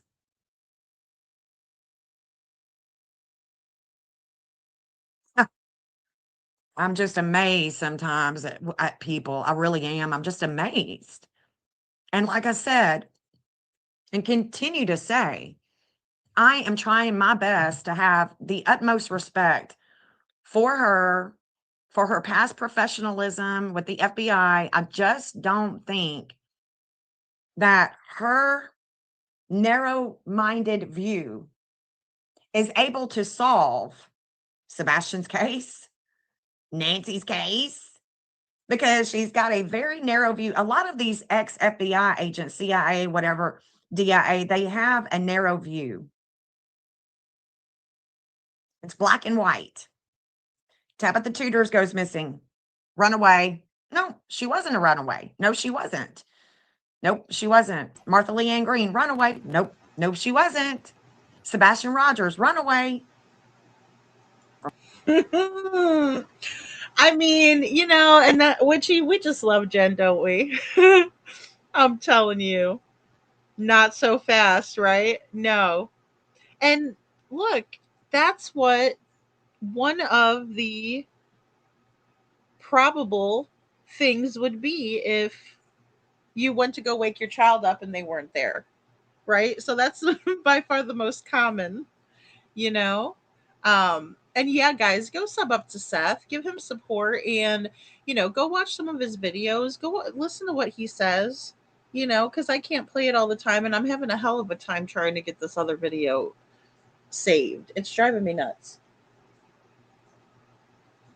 Gigi, can you believe? I mean, I'm like I said, I got emotional, and it was because of so many factors. It wasn't just one thing or another thing, right? It was just the whole deal. And I'm just like, how could she do it? Like, why would you even say anything? You might as well just not say anything. Isn't that like if you can't say something nice, right? I don't know what type of relevance it had to her live stream or why she brought it up. But I think the way that she framed it out and the way that she described Sebastian's case is very disheartening and disappointing. And I don't think sometimes these bigger people out there in the world understand the ramifications or what they're telling the public. And I think this is one instance where, I mean, I can't even believe she would say it and be so negative and be so like, oh, well, I don't know. This case is basically, no hope. I mean, it's done. I mean, I don't know. Yeah. I mean, why though? Why would you encourage that? And furthermore, why would you encourage us going to Mr. and Mrs. Proudfoot's residence when we heard day 50? Okay, when Heather Cohen, the PI, showed up, she was actually there, right, knocking on the door like a private investigator, professional. I'm assuming she's wearing some sort of suit outfit or something, right? And they're like screaming at her, and Katie's all, "I own it, I own it." What do you think they would do if a bunch of YouTubers and streamers, as she's suggesting, would do if we all showed up out there? It's preposterous, you know. And look, I have to agree with one thing. I think the investigation was botched, and I think that from the very beginning they treated the house. Uh, they should have treated the house like a crime scene. They did not. Uh, Evidence was obviously going to be contaminated. The crime scene was contaminated. The minute that you start adding new people to the environment, I mean, maybe that's what she's describing, talking about dead on the vine. Maybe I can agree with that. But, saying that no one's talking about him and that we're not searching for him, she is very wrong. Remains to be seen. Remains to be seen. Yes, thank you guys for hitting that thumbs up, trying to get this out in the algorithm. You know, some of us starving artists that don't have 50,000 followers, we are still not going to crack. Okay, we are not going to crack for the dollar sign. We're not going to crack. We're going to stay with it. We are going to be what we want to see, and I encourage everyone to do that. We haven't stopped looking for Sebastian. We haven't stopped looking for Sebastian. We had a search team not too long ago. We ain't stopped. We're still calling on school. We're still doing all kinds of things that people don't know about. Correct, Seth? It's just amazing to me. And Tony has been passed away longer than 2 weeks. It's just that she has been so stuck on Nancy Guthrie's case. And I get it. I get it. It is an addicting type of case. But Nancy Guthrie is probably never going to be found. She got a shakeup. That Uranus return got her. It's a shakeup. She's lived her life. These kids have not. They deserve these big channels to keep them out in the public eye. So don't act sad, Jennifer Coffindaffer.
I'm sorry, guys. I think it kicked me off.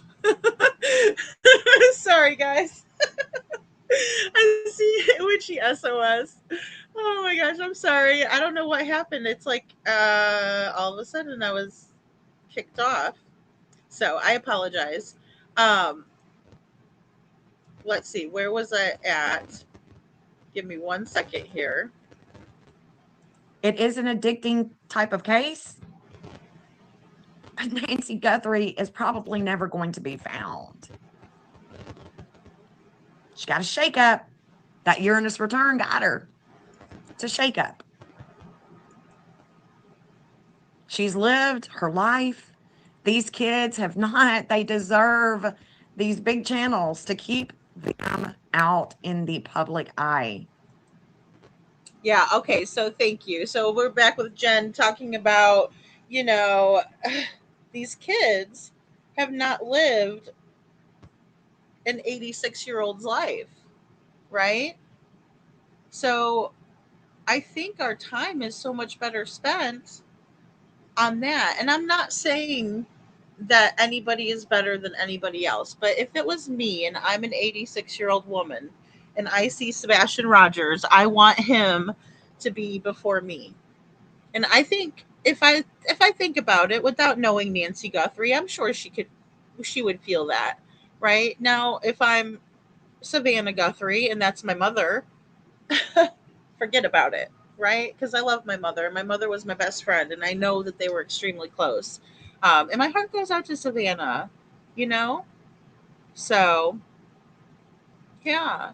I mean, that's why, but it's very difficult for creators because there are cases out there that people would just, they're just dying to get the information. Um, they really are. And the bigger cases do that, and cases are popular and then they fizzle out, unfortunately. And when I look up the Dead on the Vine and it's talking about fizzling out, um, I just hate that she would give up on Sebastian. But if she did it, if she gave up on Sebastian, could she please do it privately instead of doing it so publicly with all of those followers she has? And especially when she's talking to a whole bunch of people about Nancy Guthrie's case. I don't know. I just, her time would have been better spent sharing a picture of Sebastian, in my opinion. Don't act sad, Jennifer Coffindaffer, because you are a part of that, not keeping him out in the public eye. And the truth hurts. The truth certainly hurts, doesn't it? Yeah, we are all doing our part. We are doing so much. Some people don't even have a YouTube channel, but they are constantly keeping his name out there. How many flyers has Jennifer Coffindaffer put out? Does her neighbors know? Does her family know? What is she doing to help the cause of finding Sebastian Rogers? Don't act sad now.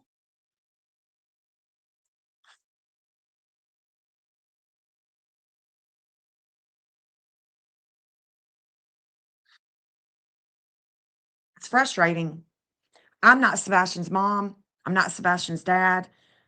But me hearing that this morning hurt my heart for Sebastian's family, the people that love and care about him, the people that are constantly looking to find Sebastian.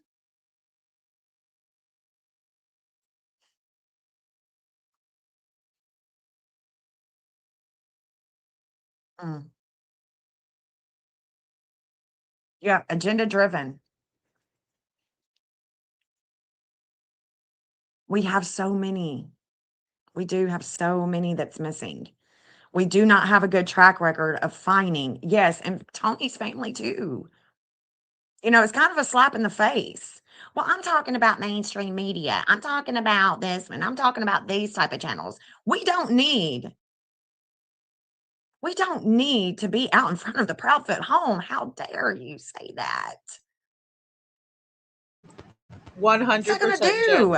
Is Sebastian gonna walk out? Sebastian gonna walk out of their home?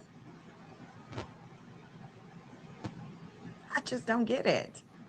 I absolutely don't get it. These people would do good of following little channels and learning a little something, something. There's so many ways that we can investigate Sebastian's case. And when I tell you that the dark moon is upon him, this is it. It's the beginning of it. It's justice. Echoing the past justice that has not been served because we can't find Sebastian. Once we find Sebastian, if there is any justice to be served, it will be served. We got to find him first. He could be in your state, Jennifer Coffindaffer. He could be right down the road. You got to sign out. You got a sign in your yard. Be what you want to see in the world, guys. I'm paying mind because I am watching, girl, this transit on Sebastian. We're watchers, and we are watching. We're watching the chatter.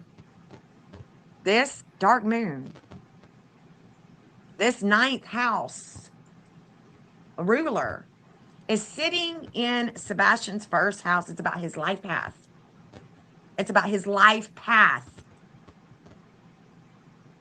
How he shows himself to the world.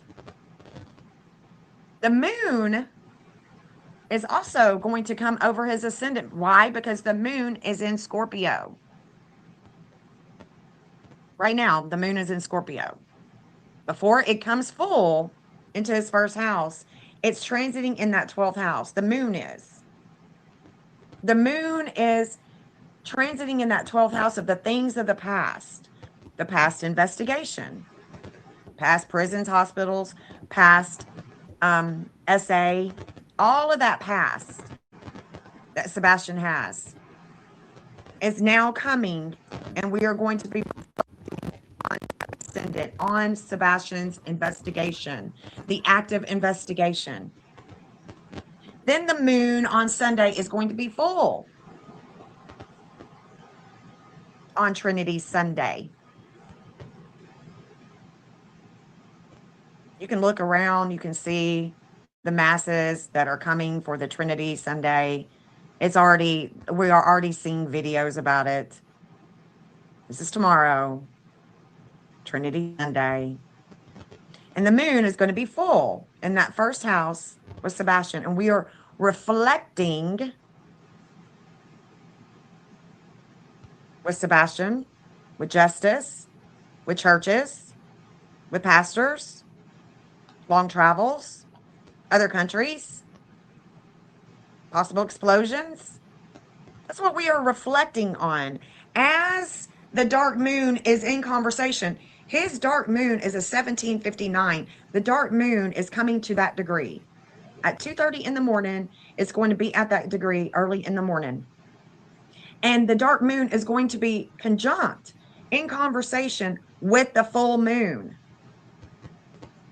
That's why we are watching this boy's transits. I'm watching the chatter. And Jennifer Coffindaffer didn't disappoint. She actually did not disappoint with this disordered aggression with Sebastian's case.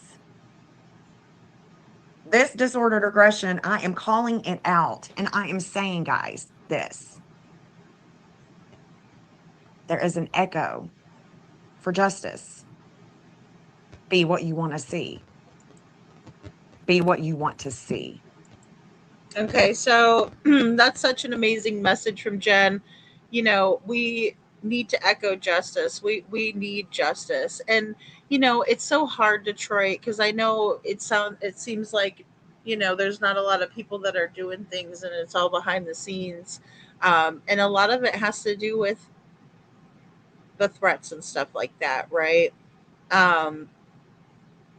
It's very unfortunate, and this is just my opinion, that people have had to endure all of this, right? It's terrible. So people, you know, are doing things without recognition or anything like that because they're not looking for that, but they're gonna not, you know, be public about it on YouTube because it's just not a safe place to be. I mean, and it's sad. And they've tried to do a lot to um, be so negative, and I think that's what the problem is, and what I find to be particularly infuriating about the rhetoric that Jennifer Coffindaffer is putting out there, um, because it's just so negative and it's just not true. And it's just more of a the rumor mill starts spinning like, okay, so no, you know, nobody's looking for Sebastian. People are, you know, they are. It's really, really sad. I think that they definitely need to get a hold of Lori and talk with her. I don't know if the police have. Um, I'm not sure. Uh, I personally think that the police think that Chris and Katie are guilty at this juncture. I don't think they believe that they were in the beginning. I think they were played in the beginning, right? But I think as about the week, 1 week in, even maybe even a couple days in, they were getting a lot of look. You're going to get a lot of red flags from Chris and Katie, right? And we've seen it with our own two eyes. So think about how they're acting in front of the police. Picture Nancy Grace times 20, right? So it's not an easy feat to fool the police, but then once the police know that you're fooling them, usually all hell will break loose, right? Like they're going to arrest you. But they are looking to find Sebastian, and that's what they're saying to us. That's what they said to us at the gathering. But she doesn't listen. Jennifer Coffindaffer should know that. She should know that that's what they told us at the vigil, the gathering, excuse me. Said we're looking for one last clue. Well, what's one last clue? Sebastian, right? They're waiting for Santa Claus, in my opinion. But they they also, I have to say, have worked with and are working with the Otter, Splash the Otter, and his handler. And he's dedicated to Sebastian's case. Again, she doesn't listen. Like Jen said earlier, she could learn a lot if she listens to these channels, and especially channels that Seth supports. I mean, that should be a no-brainer. She doesn't make the very simple connections that are necessary, and it's troubling to me because again, I'm a nobody, especially to her. I'm not even a blip on her radar, right? She doesn't know that we cover Sebastian all the time here. Same goes for Jen. If we were all to lift each other up the way that the hate channels do, we would be unstoppable like them, right? And yes, they've been getting taken out on certain levels because of the, content that they're putting out, and it's really, really disgusting. And then, they get in trouble, right? I get that part too. But what I'm saying is, and I've said it from the beginning, that if we all were to promote each other, we would be networking with each other and building a greater network for Sebastian. And the only person that's ever met me with this offer to compare notes and really sit down and understand what's happening with Sebastian's case is Jen. Really?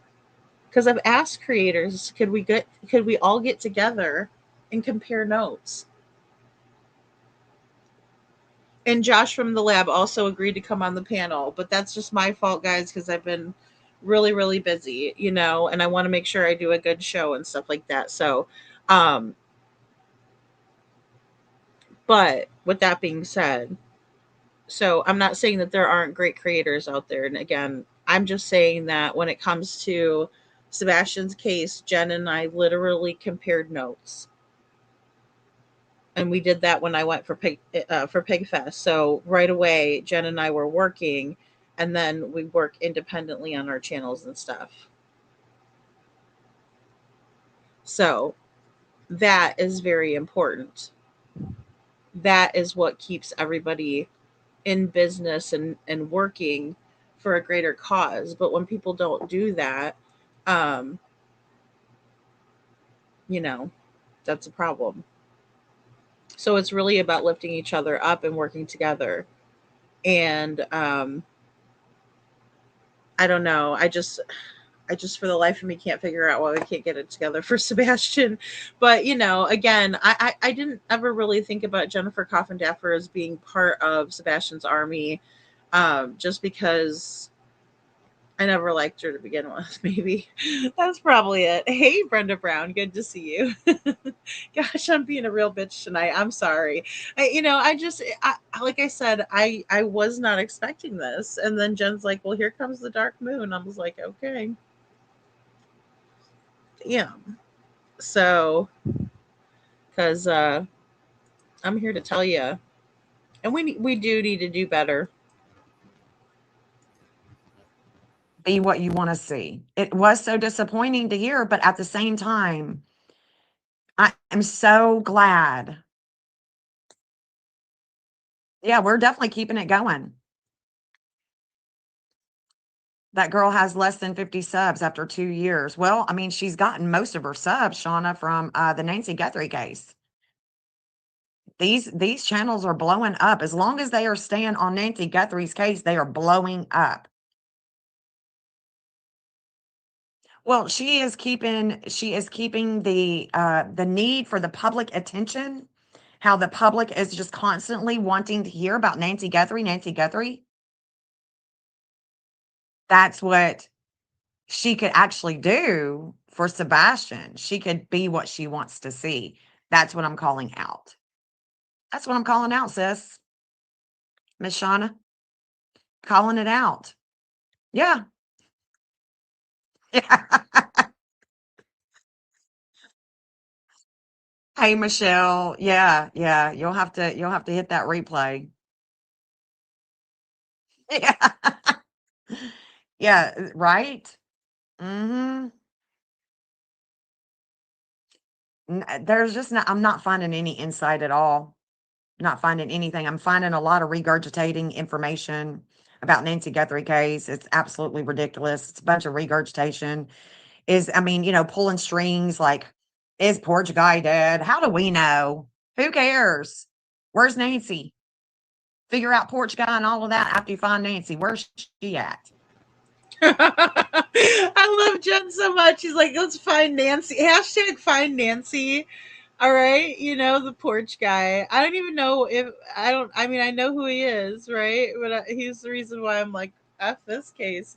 But yeah, porch guy. Okay.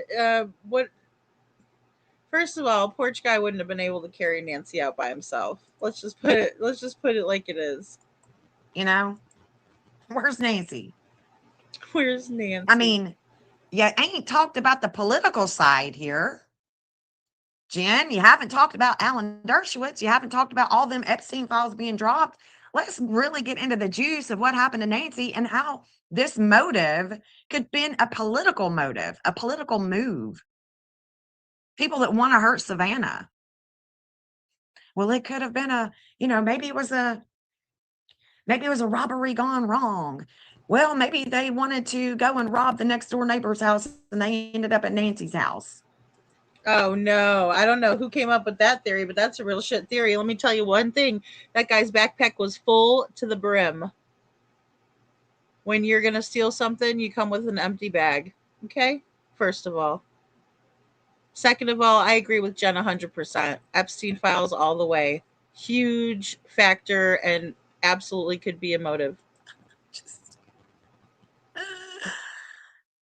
Oh, Lordy, Lordy, Lordy.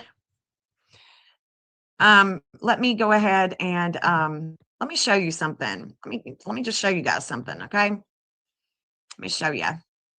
Get me off of here. Share my entire screen. Yeah, the Olympics. I mean, it just so happened that,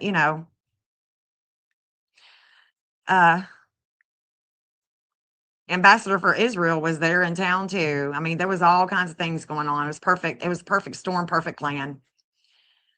Oh, that person was, an amateur. Evidently, they're not an amateur, honey, because they have whooped all y'all's butts.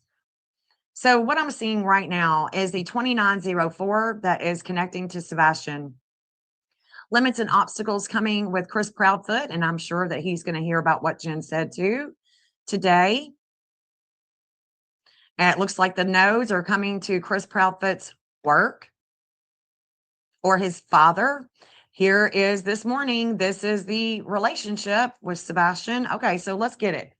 Let's get it. Let me show you. Let me bring Sebastian's chart up and I'm going to show you exactly what I'm talking about because I've been waiting and watching to see how this was going to work itself out. I got to pay attention to the chatter. I just do. Unfortunately, a lot of times these transits are going to bring up the chatter and not the actual investigation. And if it is with the actual investigation, we're not going to hear about it because we are not the law enforcement and they're not going to tell us. They're not going to call and say, hey, this is what's going on. They're not going to put out a big memo. Okay. So Sebastian's chart is on the left. The current transits are on the right. What are the transits? This is the clock, the world clock. Yeah, girl, she ain't going to talk about no Fort Huachuca. You know, we can see it on the map, but either way, you know, it's another way to investigate. We go deep. We go deep investigations. So this 2904 is transforming Sebastian in the public eye. We are transforming, even though there's a lot of pain with it, with Sebastian and what she said, it is coming out in the public eye. All right, it's coming out in the public eye. We could be looking at education as well.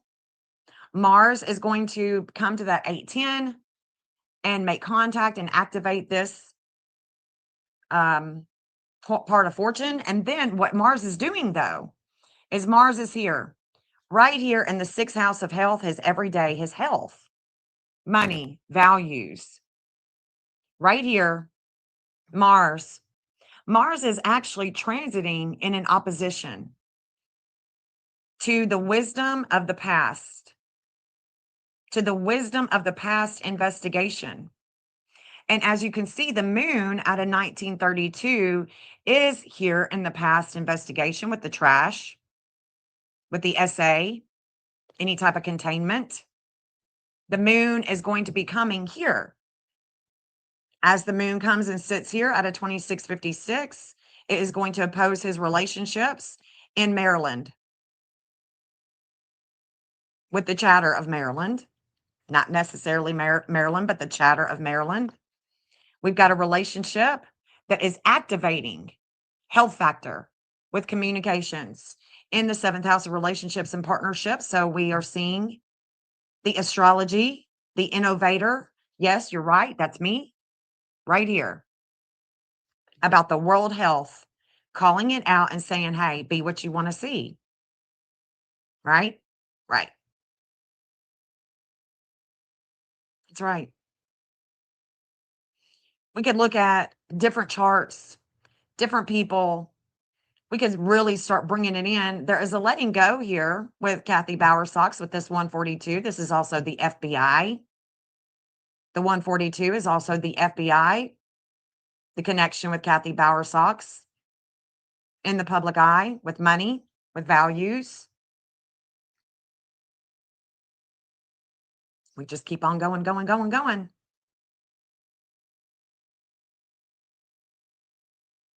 Keep on going. Eris is at a 2543. So the 2542 is the descendant of the FBI. So now we've got a lot of relationship problems with the FBI, a lot of relationship problems with the FBI. There's a lot of warring that's going on with the FBI, and they descend with Terry Bowersox. It is what it is. I mean, I don't know if they had anything to do with it, but that's what that's what I see. That's what I continue to see. Mercury. I absolutely think that the Bowersox are involved, right? Like guilty knowledge at the very least, in my opinion. At a 24 degree. Well, Mercury is actually here. And Mercury is the media. The media is opposing the investigation. The media, Jennifer Coffindaffer, is opposing the justice. The 1759, that's his divine justice. The dark moon is coming there. I'm sorry, it's not the dark moon, it's the justice. What am I talking about? So the dark moon is coming to the justice, and then he will have the return of the dark moon. My bad. It's the justice. That's why there is an echo of justice, because we are echoing from the past where he went, possibly church related, possibly explosion, fire, going far, going to another country. Yes, Liberty, I agree. And Melissa is another one. That's just how they've operated historically too, you know. And like I think about how Nina told us how they were operating against her and how Katie was involved and different things like that. We know that they do that, but they also enlist the help of other people too, but just not on a you know, not on such a scale, you know, on a lesser scale, I should say. But, and Janet, I just don't know why Craddock would be doing it if he was, because I don't think he was involved, right? Like I can't say that. Um, but I think to myself, why would he be protecting them? It almost doesn't make any sense to me. So yeah, the poo socks. Little Miss Sharon says, "Yep, I agree. Poo socks are involved, in my opinion." Well, yeah, that's a good way to put it, Liberty. They operate like the mafia. Yeah, they do. And they kind of keep it within the family, right? And just the way that Melissa treated Sebastian too, it's like they like to bully him. And it breaks my heart because it's like they knew him since he was little too. It's not like this was a new relationship, and it just really breaks my heart because Sebastian deserves so much better than that. How trashy is that anyway? And I hear you, Detroit, with the civil suit. And I think, to myself, a lot of the times, like, I wonder if they could, or if Seth could do something, especially when it comes to the abuse. Like, that's the one thing that we've really been thinking about a lot lately, too, right? With the CPS reports. And, you know, I wonder sometimes what he can do um, to get justice in that form, too, because it really sucks because Sebastian hasn't been found. And I hate to say that it all goes back to finding him, but it really does, in my opinion. And I wish they would have done it. If they were going to do it, I wish they would have done it in the beginning, right? Like arrest them for that at the very least, and then question them about Sebastian. They could have lawyered up right away, right? But I guess maybe they didn't want to take the chance, right? Because they only get one bite at the apple, so maybe they didn't want to have to take a chance. It is completely different circumstances and crimes, so I don't understand why they couldn't have charged them. I mean, with that at the very least, because they do have the counseling notes and they do have all 5 CPS reports. One CPS report, just so everybody knows, is still open. They haven't closed it. So Detroit says, I would go to family court and find out about victims' rights and who can get some kind of justice for my son. What about civil suit? Yeah, and I mean, it would have to be a civil suit. But that is not like it's there's I'm not saying that that's not an option. Because it would be. Um, Yeah, that's true, KJ Mac. Land development is political, and so is the job of the sheriff. Yes, it is. Yeah, elected officials. No, I don't think he was involved, but protect them. Why? Yeah, yeah. You don't think that he was involved, Janet? But yeah, but why protect? Why are they protecting him? Or protecting them? I think a lot of it has to do with the botched investigation. I do because they're having to cover their own asses, unless there's some sort of tie there where the family has dirt on the sheriff or something like that. I can see that being also something that's true, right? I would hate to think that they would just do something like that in Sebastian's case because of the Bauer Sox, but it could very well be the relationships there, because there are um, relationships there. I mean, Kathy and CPS, and a lot of that stuff. I do believe to be true. Um, so yeah, exactly, right, exactly, Witchy Mama.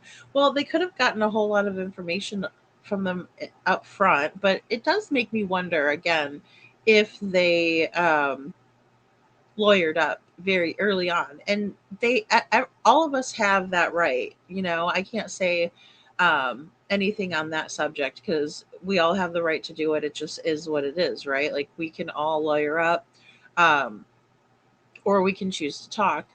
But I think they could have leveraged everything that they had against the Proudfoots, but they didn't. So why didn't they?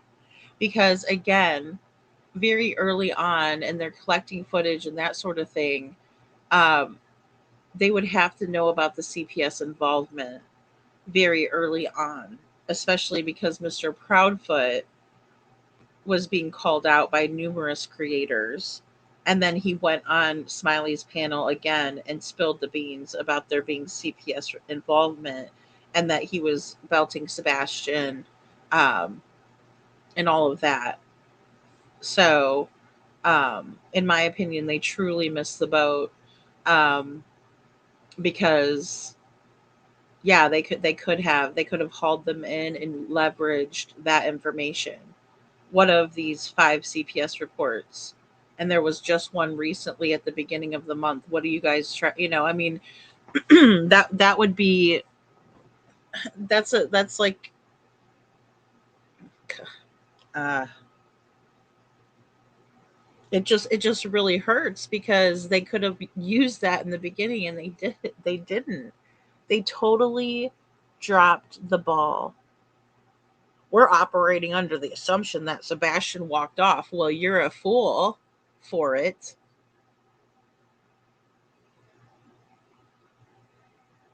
There should never be operating off of one assumption when you're looking for a missing child. I mean, that's any case, really. If you're looking at any case, you should never just operate off of one assumption.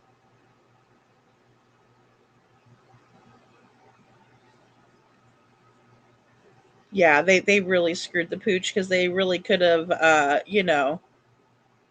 they really could have charged them with that and leveraged that against them, but they didn't. Why? Did Foot lawyer up back when the last CPS visit occurred? Well, they do have F and Patty, and we know that she was also involved in what they did to Nina. So, they have her, and she is their, it seems like she's their lawyer behind the scenes advisor, maybe kept on retainer.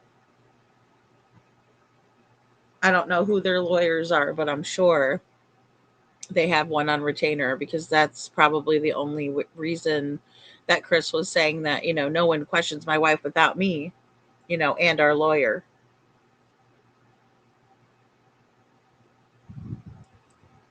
Yeah, Liberty says money has been donated to that sheriff's office, sheriff's department for years and years via CB and the business council.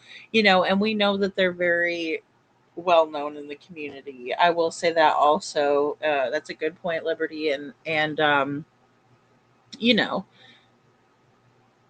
we saw it even at Pigfest that they had, you know sponsorship and everything, right next to Cluminati, of all people.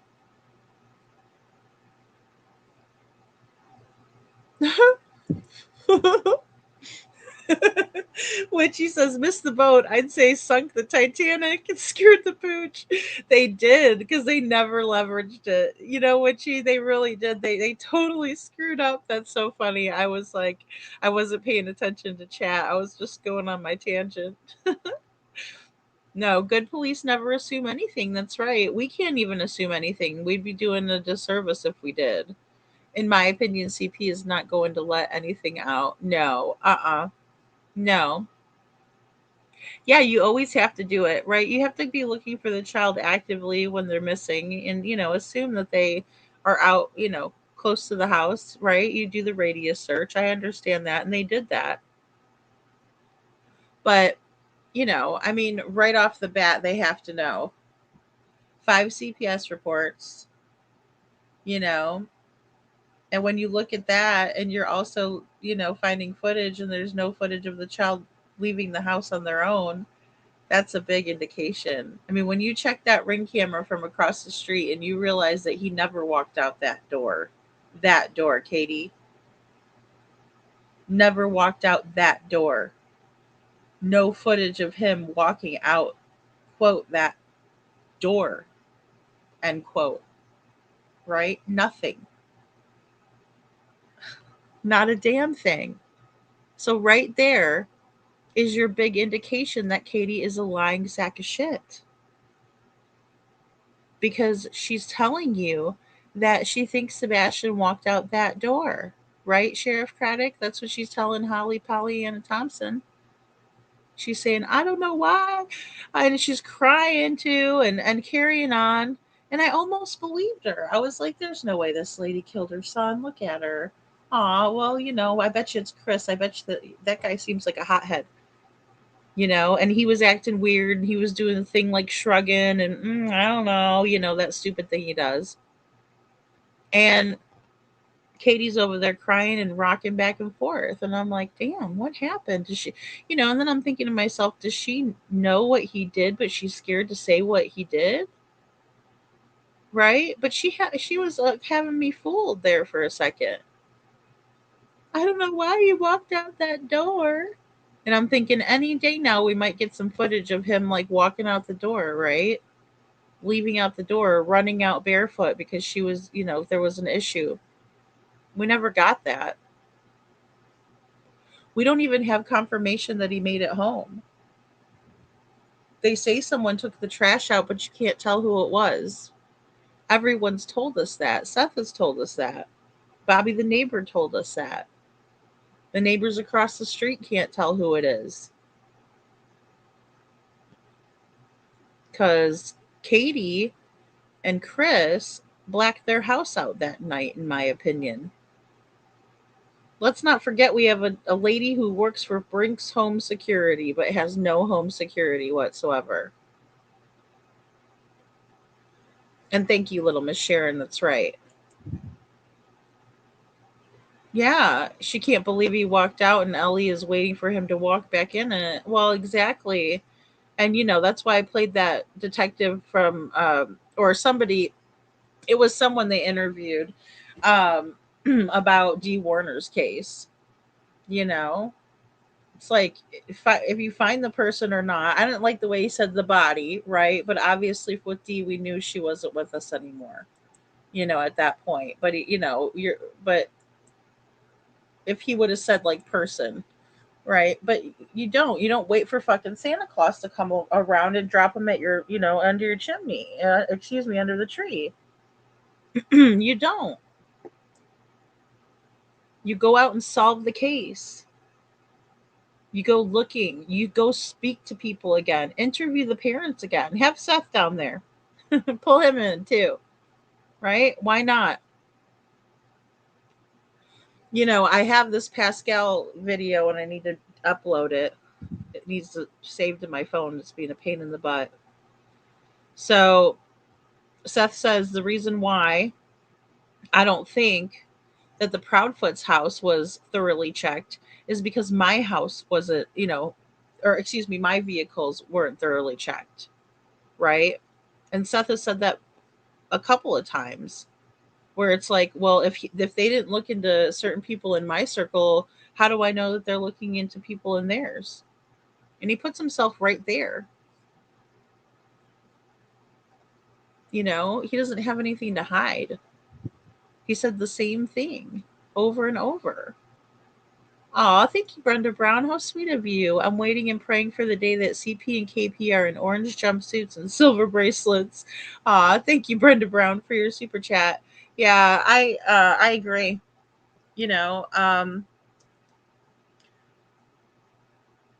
If anything, for the neglect and the abuse, but we need to find Sebastian. We just need to find him. We really, really need to find him. And it's mind-boggling. And again, I hate to think about the fact that maybe he didn't make it home. I'd like it to be that he made it home and at least we know that he left from that neighborhood. There are, again, some choices, right, of places that he could have been handed off. I mean, he could have even been handed off over by Texas Roadhouse. Let's be honest. It's not like there's a bunch of cameras. There are around the Texas Roadhouse, but not in the other buildings near it. I did check on that the last time I went to Hendersonville. But again, guys, I was doing something for my daughter, and I also wasn't sure if I wanted to make my presence be known in Hendersonville at that time.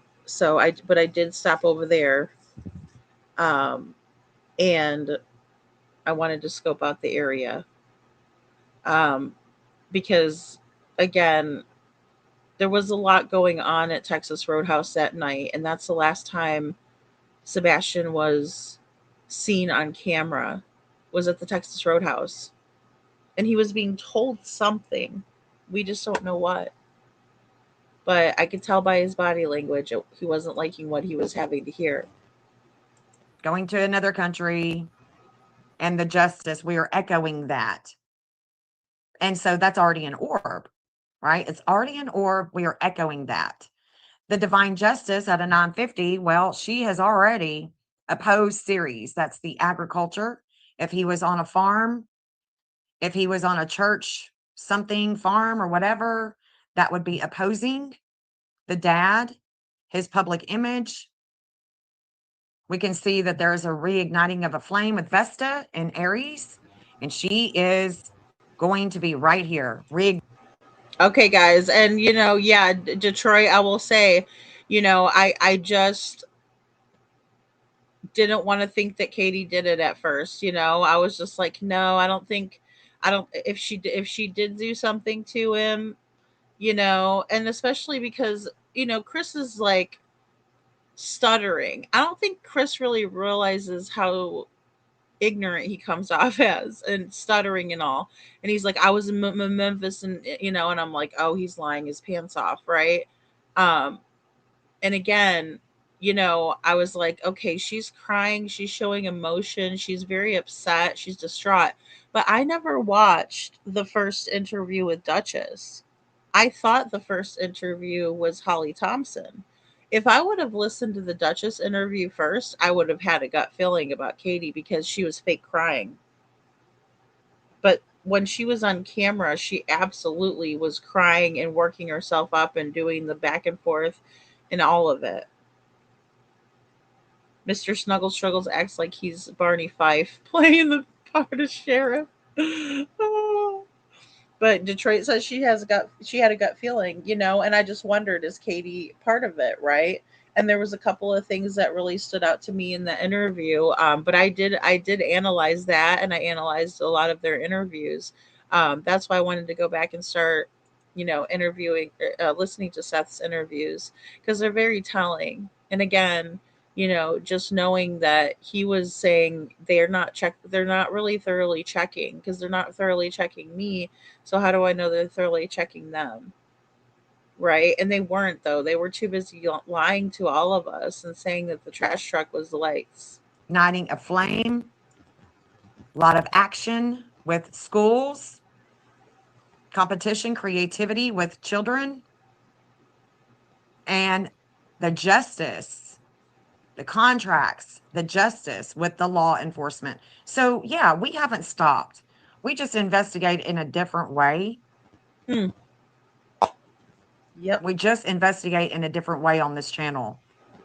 But I encourage everybody to be what you want to see. If you want to keep Sebastian's name out there, if you want to keep this person's name out there, do that. Be that. Be that, Jen. I'm calling on you. Calling it. I'm not calling her out in a disrespectful way. I don't want people to be on her channel, be dogging her out about it, because this is a dark moon type of transit. And so somebody has to play that role. And it just so happens to be Jennifer Coffindaffer this morning. This is going to it's going to be in transit all day today. It's coming to that 1759. So it's going to be in transit all day today, tonight, and then it will peak at 2:30 in the morning. And the moon, the dark moon, is right there. It's going to sit right there as the full moon comes to his divine justice. And the full moon, before it exits Sag, it's going. And before it goes into Capricorn, it's coming over that dark moon. This is big transit for him.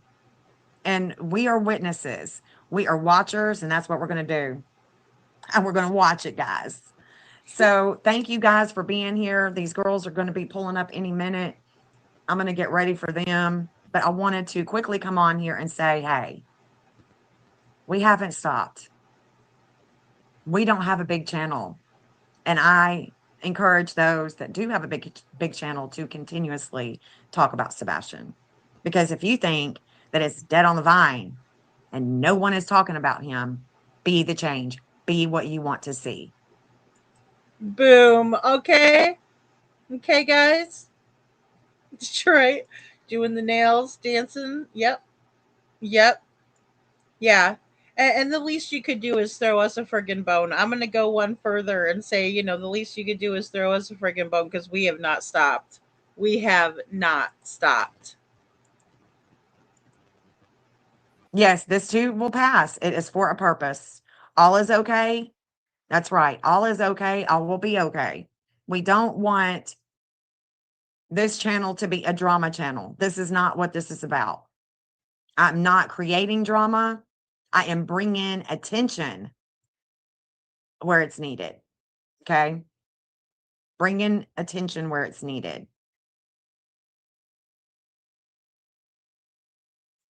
Yeah, I wouldn't even know. Wouldn't even know. I mean, if they're not looking for their mama, what are we doing? Besides taking attention away from these kids.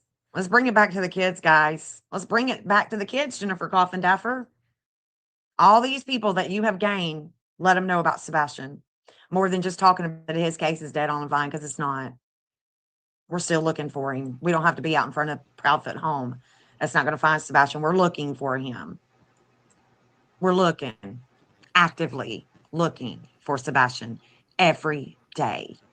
Yes, we are. Yes, we are. Detroit says to read Liberty's comment. Does CB and TB have that over Eric Craddock's head? Let's see. Hold on. Maybe I missed the first. Oh, I have a question. When is Snuggle Struggle going to be honest and come out of the closet? Liberty. Oh my gosh, that's funny. Oh my goodness. Oh, makes you wonder. I'm wondering when the foot's gonna come out of the closet. He seems to be a little too man, I love how Jen called her out in such a classy way. I know, me too. I was like, Jen, I'm gonna review your live just so you know.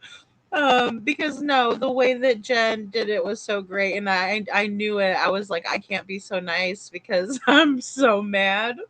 I'm so mad, and I was. I know, Liberty. I know. I feel that. I do. Yeah, yeah. I believe that he's pretty. Um, Detroit. Um, but yeah, no, Jen, and that's the thing. Look, I think it's so important to remember that we do have this platform and people do listen to us and we have an influence over people, right? Even if we're not an influencer, right? Just because I don't get up and say, oh, get ready with me, and I tell you what makeups I'm putting on and whatnot. Um, it doesn't matter. It's that we're putting out this, propaganda, if you will, our narrative, if you will, from our own selves, right? We all do that. And as a creator and as an artist, we express ourselves and show you guys what we're seeing and how we feel, what we're trying to convey. We're trying to make an impact on our audience. And I just don't think that Jennifer Coffindaffer understands the impact that she can make in not being negative about a situation, but being very positive, taking the opportunity when she's talking about how heartbreaking and haunting Sebastian's case has been to her, and what anguish it's caused her, that it never occurs to her to pull up his missing flyer. And this is an FBI flyer, and she's part of the FBI. And it never occurs to her to pull his flyer up and show 1,000 people or more in her chat who Sebastian is, and that there's a $50,000 reward for him. It never occurs to her because she never did pull that up.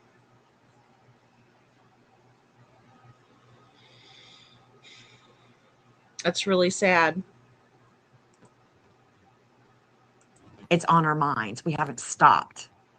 Okay. All right. That's my story, and I'm sticking to it. I love you guys. Let's be what we want to see. The Sag full moon. It's all about the Pope. It's all about Trinity Sunday and Emanuela Orlandi. 40 years. I haven't stopped talking about her. Somebody needs to talk about Emanuela, who went missing out of the Vatican. Want to talk about a big ass story? She was a kid. 40 years. Her case isn't dead on the vine either. So. Yeah. Yeah, guys. And, here's the thing. We should never be negative like that, ever. It's not something that we should ever take lightly, the platforms that we have. I don't know where I'm supposed to be here. Okay. Either way, I'll tell you, I think that we absolutely need to be the change, be the example, right? And especially when we have a great big platform. So I hope and I pray that Jennifer Coffindaffer will watch Jen's live, right? And I hope she doesn't watch mine. No, I'm just kidding. She's fine to watch it. I hope she does too. I meant everything I said. But I hope she watches Jen's live, and I hope she understands that she has gotten it so wrong. So wrong. And I hope she just reflects on that, because at the end of the day, she has every opportunity to share Sebastian out to a very, very large audience and not let his case die. And again, I understand the metaphorical, I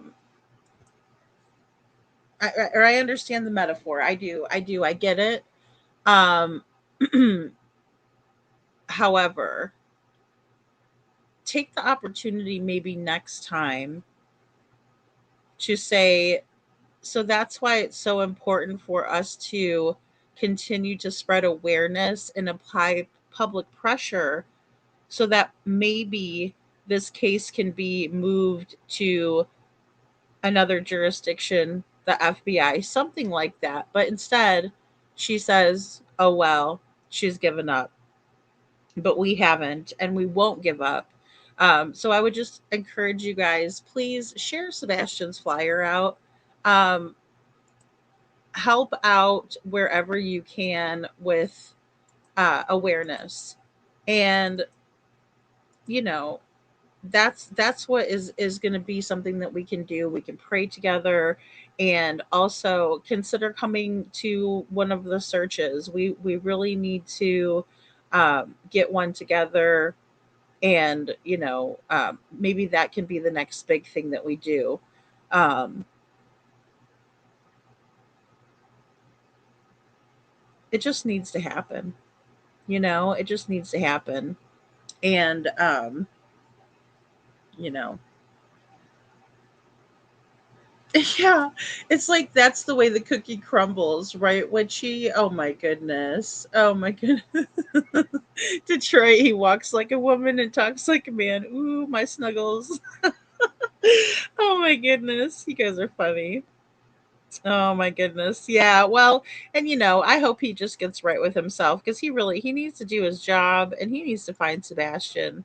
You know, and again, as much as I think we made an impact doing that sort of awareness, it might even be fun to pass flyers out, in the area or something next time too. But those are the things that we can really do, guys. Search, pass out flyers, keep Sebastian's name out there. He deserves it. We need to find him. We need to find him. And we just can't give up. And just because one person gives up doesn't mean that we should. Because I get it. She's decided that she's going to move on, and I mean, we fully understand it now. Um, yeah. But either way, again, I appreciate you guys being here. I love you all so very, very much.